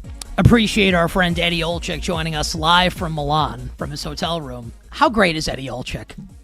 Handicapping the horse racing in Arkansas, giving us a pick for later today. Can't wait to watch Eddie coming up on NBC with Kenny Albert. We think it'll be the United States and Sweden coming up in the next game for the United States men's hockey team. We'll give you all our bets for tonight at the end of the show, including Houston and Iowa State coming up in a huge top 10 matchup in college basketball. But joining us right now on the show, and I love all the guests we have on, You Better You Bet, but as a Mediterranean from New York who grew up in the 90s, this one means a little bit more to me. I've actually never interviewed him before, and you, our audience, you definitely know who he is. One of the stars of SiriusXM NBA Radio, where you can catch him with Brian Scalabrine on the starting lineup all year long, 7 to 10 a.m. Eastern on SiriusXM NBA Radio, run by one of my best friends from college, the great Sean Butler. You watch him on ESPN, you watch him on the Yes Network, and Frank Isola, I can proudly say that my father and grandfather, who both passed away, they had two very strong feelings at the time on New York sports columnists for the newspapers. They hated Steve Serby, which is not to say that he's not a good guy, but they did not like Steve Serby, and they loved them some Frank Isola. Appreciate you joining the show today, Frank. How's it going coming off of All-Star Weekend? Well, since we're part of now the Mutual Admiration Society, I will say that I've admired your work from afar. You got the unique voice, so every time I hear, I say, I know who that guy is. You do a really good job, and I appreciate the kind words. I'm sure Eddie Olczyk appreciates the kind words. You said, who's got it better than him? He's in Milan getting to eat the great food. I'm in L.A. where all of a sudden it's raining. I decided to stay out here for a few days because the winter, as you know, back east has been brutal, and now it's raining. It snowed last night, Frank. It snowed last night again here in New York. I know. The last two big snowstorms, the one in December, I was actually over in London, and then the one that we had a couple of, 2 weeks ago, I had to go down to D.C. to do PTI, so I had to leave early to make sure I could make it. So both of those major snowstorms, it was my wife out there shoveling snow. So I missed shoveling snow for now a third time. I gotta tell you, man, you're the big winner here in all of us. Don't tell my wife I said that. Before we talk hoops, so the last question I asked Eddie, I saved the most important question for last, which was, hey, man, you're in Italy right now. What's the best thing you've eaten? He said it was a piece of steak. As someone whose last name ends in a vowel, and I'm Greek and Italian, and I married into an Italian family, would you like to, and we love Eddie Olczyk, would you like to judge Eddie Olczyk for saying that it's steak and not pasta as the best thing he's eaten in Italy? And you can be honest. Yeah. You have to eat pasta over there. I actually did. You were probably a little baby at the time. I did the 2004 Olympics in Athens, and it was everything I thought it would be. First of all, covering the Olympics is pretty cool for the New York Daily News. But we found a place, and I think the town is called Monastiraki, which is near Athens. Jumped on the train. I had the best. Is it a gyro or a gyro? Gyro, right? Gyro. Well, I mean, listen. I'm kind of like a fugazi Greek from New York, so we say gyro here. But you go to Greece and you call it a gyro, they look at you funny and maybe push you into traffic. Exactly, but I learned how to say "Efaristo." So every time I see Giannis Antetokounmpo, first thing I say to him is "Efaristo," and he thinks that I must know Greek, but that's about as far as it goes. My extensive Greek language. Well, as a Knicks fan, I hope that we get the opportunity to say that a lot more to him in the future. We can save that. We can save that for another time, Frank. I started the show today, and I'm a lifelong NBA fan. My first All-Star game that I remember watching was 91. And not that, this last night was as good as 91 or, Magic Johnson in 92 or Jordan coming back or the 01 East comeback, but it felt really good because it felt like the players cared. I'm fascinated. What did Frank Isola think of the 2026 NBA All-Star game? I think you hit on it, and I think if you always look at all the things that they do on Saturday, the one competition that always sticks out is the three-point competition because the names are usually really big, and everyone competes because they're trying to make every shot. No one wants to miss all their shots and shoot air balls. You'll get mocked and embarrassed. So that's a competition. That's the key word. And last night it was a competition for those four little mini games that they played. The last one was a bit of a dud. It was an older squad, and they kind of ran out of gas. But that's the big part of it. It's all about participation. You need the big players playing, and then you need competition. You need them wanting to play, relatively hard. Again, no one's telling them to go 100 miles an hour. Can you go 75? Can you go 80? And I think, having those little mini games, it worked. The gimmick worked. Everyone kept saying, the All-Star game has been fixed. Well, it's not a game that they're playing. It's like a little mini tournament that they're playing. It's a gimmick, but the gimmick absolutely worked. And the reason it worked is because the players tried. Look what Kawhi did in that game where he had the 31. He played all 12 minutes of that game against the world team, scored 31 points, 11 of 13 shots he made. You had the first game ended with the Scotty Barnes jumper. The second game ended with the Aaron Fox hitting a jumper at the buzzer. So those first few games had a lot going for them. The last one wasn't as good, but that's okay. 3 out of 4 is pretty good. Absolutely. I think Meatloaf said that famously, right? 3 out of 4 ain't so bad. So I think we can both agree the All-Star contest, All-Star game back on the up and up. I don't know if Jace Richardson nearly concussing himself, or maybe he did in the dunk contest, spelled for me at least. I mean, it's actually horrifying to watch. Thankfully he's okay. I don't know, and I hate that this is the case, that the dunk contest can ever be fixed. Can it be fixed, Frank? And if so, how can the NBA get the dunk contest back? Yeah, a couple of things. So when Blake Griffin, which was in L.A., jumped over a car and Barry Davis was holding the ball out of the sunroof and he grabbed the ball and dunked it, a lot of us were thinking at the time, man, they're using these props and these dunks are getting so crazy. Is someone going to get hurt? And what happened, it was just on essentially a normal dunk. I know he was doing it off the side of the backboard, but he wasn't really using any props. And Jace Richardson ends up on his back. It looked like he hit his head against the floor, which is pretty scary. Thankfully, he was okay. But again, and I give all those guys credit for wanting to be in it. But what really hurt the dunk contest was many moons ago when LeBron didn't want to do it because then you didn't. Zion hasn't done it. John Morant hasn't done it. So yesterday for Sirius XM NBA Radio, we interviewed Dominique Wilkins, and we're talking to Dominique Wilkins, who, for me, one of the more underrated players in the history of the sport, one of the greatest dunkers, probably the greatest in-game dunker the game has ever seen. We were talking about the slam dunk competitions he had with Michael Jordan. So it's Dominique, a top 75 player of all time. It's Michael Jordan, who, for my money, is the greatest player of all time. They're involved in the slam dunk competition. Now, LeBron doesn't, and Zion Williamson and John Morant, just to name those three, can do whatever they want, but again, it goes back to participation. When you have the best players doing it, there's gonna be a brighter light shined on the event, and those guys are spectacular in their own right, and it would have made a big difference, and that's what hurts it. But this happens every year.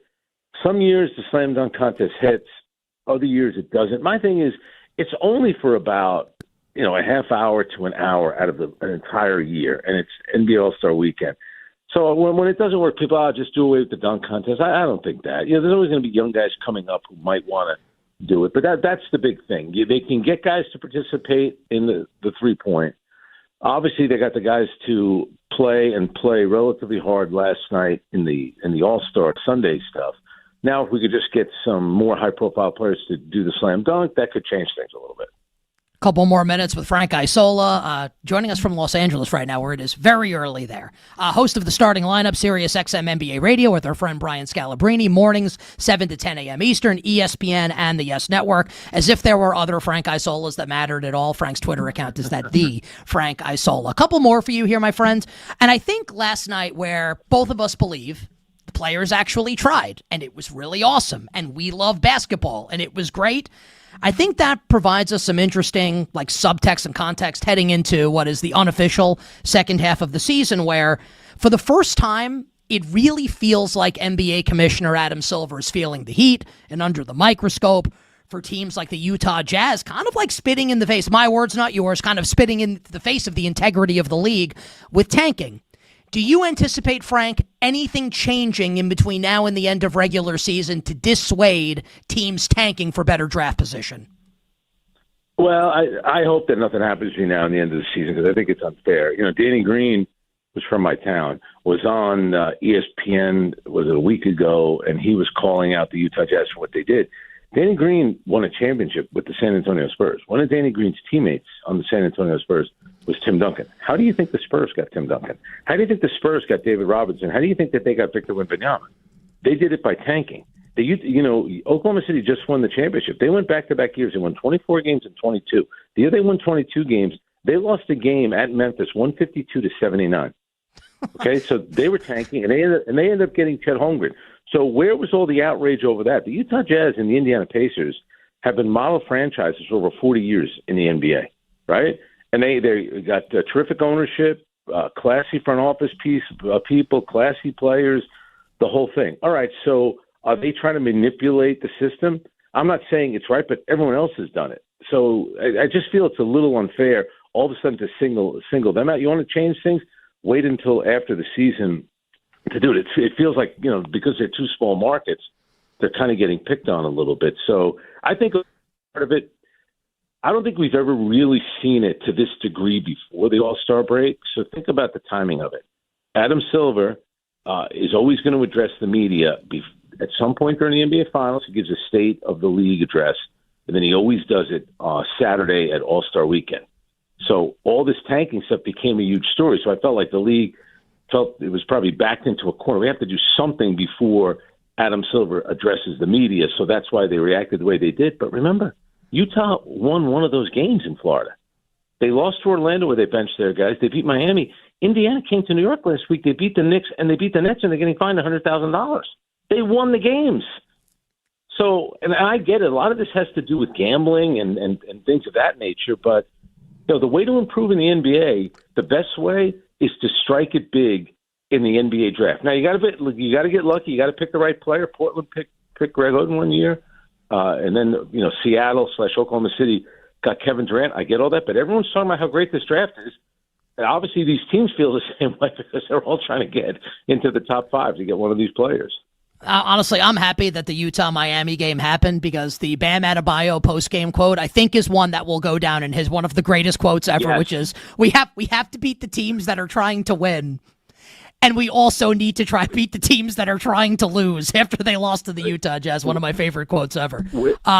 Good. Where would you rank that loss? Because the Knicks losing the next night didn't. But I credit. It's like, remember this. Well, too. I You bet the throw Knicks out in guys, that game. So you could, I bet the Knicks in that game. So I would say that one's worse. But that's obviously I'm also a Knicks fan, so you have some personal bias for me on that answer. Yeah.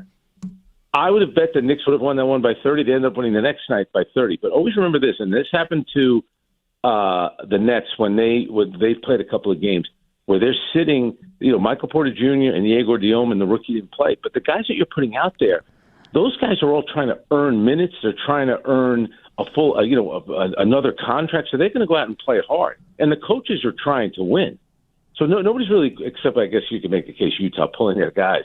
But a lot like Indiana, Rick Carlisle, when he put his guys out there, they're playing hard. So the other team has to compete too. That's why for Miami, that was a bad loss to Utah, and obviously for the Knicks, it was a bad loss to the Pacers. I just remember when I saw Rick Carlisle, I was like, "Yeah, you're not going to see Zubats for a while." I was like, "Well, let me lay 11.5 with the Knicks. I'm sure this will go well."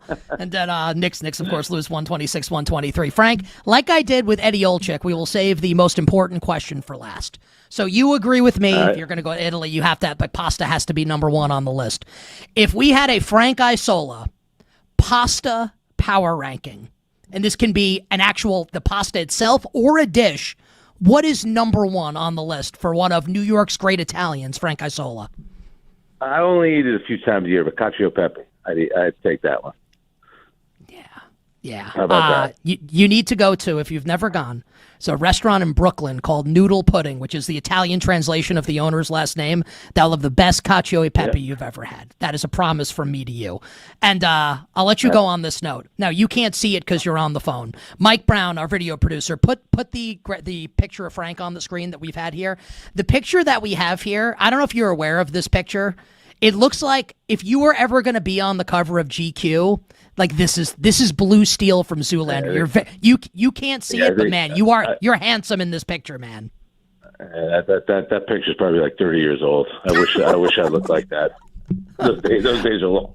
Those days are long gone. I don't know, man. We see on TV. I'm not so sure that's the case. Thanks for making me look good. I appreciate it. Frank Isola, weekday mornings, Brian Scalabrine on the starting lineup, Sirius XM, NBA Radio, ESPN, and the Yes Network. My friend, long overdue. Great to catch up. Hope to do it again. Keep up the good work. Thanks. Frank Isola joining us here on You Better You Bet. He's awesome. Cacio e pepe is, I'll tell you what, the problem with cacio e pepe, which for people that don't know is a very simple pasta dish. You can have it with spaghetti. I prefer it with linguine. It's just cheese and pepper. Cacio e pepe, right? The words for cheese and pepper in Italian. If you get it 10 times, it's probably average 8 of the 10 times. It's a simple dish, but it's hard to get right. But when you have it and it's right, man, is it special. We've got some more breaking news in the National Football League, and it's my favorite type of breaking news, the type of news that makes me look really smart. The Miami Dolphins have released star wide receiver Tyreek Hill. That's right. The Miami Dolphins have released star receiver Tyreek Hill. I'll give you my opinion on that breaking news in the NFL on the other side, and we will close the show with our bets for tonight. Next.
Now, back to You Better You Bet with Nick Kostos and the crew. Presented by BetMGM on Westwood One Sports. I love that interview with Frank Isola. Getting up early with us from Los Angeles, did his show also on Sirius XM NBA Radio. Frank, one of three tremendous guests we had on today's edition of You Better You Bet, along with our buddy Matt Moore from the Action Network and Eddie Olczyk live from Milan. Our executive producer today, Tyler Morales, pulling double duty as our technical director as well, with Bill Zimmerman on vacation. Bill will be back with us next week, and I'm working tomorrow, and then I'm off the rest of the week. Later, suckers. Because that's how it goes in sports media.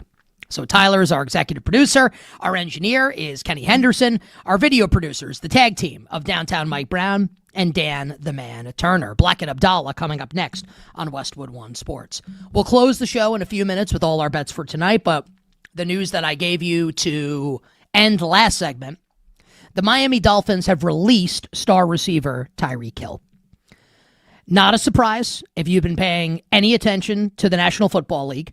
I told you when the Dolphins lost that Thursday night game to the Ravens that got Chris Greer fired, that Tyreek Hill's done as a Miami Dolphin. And Jordan Schultz, NFL insider, tweeting moments ago, I want to make sure I have this right, that Tua Tagovailoa remains a cut candidate, but the Dolphins would prefer to find a trade partner. Of course they would. I can't imagine anyone's trading for Tua and taking that contract on. My sense is, I can be wrong, the Dolphins are going to have to eat that money and just pay to not have him on the team anymore. And that's what needs to happen. Tua can't be on the roster next year. Tyreek Hill was never going to be a Miami Dolphin moving forward. They also released James Daniel, starting offensive lineman, and earlier in the show we gave this to you that they released Pro Bowl pass rusher, who doesn't really have it anymore in terms of being like an every play guy, but a pretty good situational pass rusher. Think like what Joey Bosa was last year with the Buffalo Bills in Bradley Chubb. So these are all guys that are going to sign with another team, right? Maybe the Chiefs bring Tyreek Hill back. Like, we'll see what happens with Tyreek Hill. And we can have those conversations if and when they happen, right? When Tyreek signs and Bradley Chubb signs, etc. But this is more right now about the Miami Dolphins, who hired Jeff Hafley. I don't think they're going to tank. I don't think that's what's happening. But they're doing what the Dolphins should have done last year. And I said this last year, right? They can't win. They have a coach who needs to win. He's not going to. They're going to fire him. It happened. They fired Mike McDaniel. This rebuild needed to happen last year. And they opted instead to take a half measure, which you can't do, whether it's in life or in sports. Now they're going to full measure the son of a bitch. They're going to get rid of everybody, and they're going to build it from the ground up. They are going to be bad next year. Now, bad doesn't have to mean 2-15. Bad could mean 6-11. But they are going to be bad. By design. Their roster is not close to being ready to compete. Probably needs, like maybe you can make the case with a great offseason this offseason and then next year that maybe they could contend for a wild card berth in next season, 2027. Maybe. But we're not going to be able to judge the Jeff Hafley hire and the Sullivan hire at GM for quite some time. If you're a Dolphins fan, it's going to be lean for a little bit. But I actually think that this is the path to sustainable success. So you're going to have to take your lumps in the interim, and maybe it leads to long-term sustained success. And maybe the Dolphins can get back to the Super Bowl for the first time since 19, when they were blown out by Joe Montana and the San Francisco 49ers. All right, let's get to all our bets for tonight. Kenny, please drop the dope-ass beat. All right, we want all our listeners and viewers to use today's Any Sport No Sweat token on your favorite sport. If your bet is not a winner, you'll get your stake back in bonus bets. So swing, pass, or shoot. It's your choice. Enjoy action without the sweat. And you do that by downloading the BetMGM app today. Please, please, please gamble responsibly. Kenny Henderson first, and then we'll get Tyler's college basketball bets. Kenny, what do you have tonight in college hoops? Kenny was red hot last week on the show. I'm going oppo of you and Tyler, Nick. I'm going with Iowa State tonight at home, undefeated at home. Houston usually loses to teams who play similar styles as them. Iowa State, there you go. I think they get the big win at home tonight. All right, so Kenny will be against Tyler and myself, which means, Tyler, that you will be betting on the Houston Cougars tonight. Anything else for you, Tyler, in college basketball?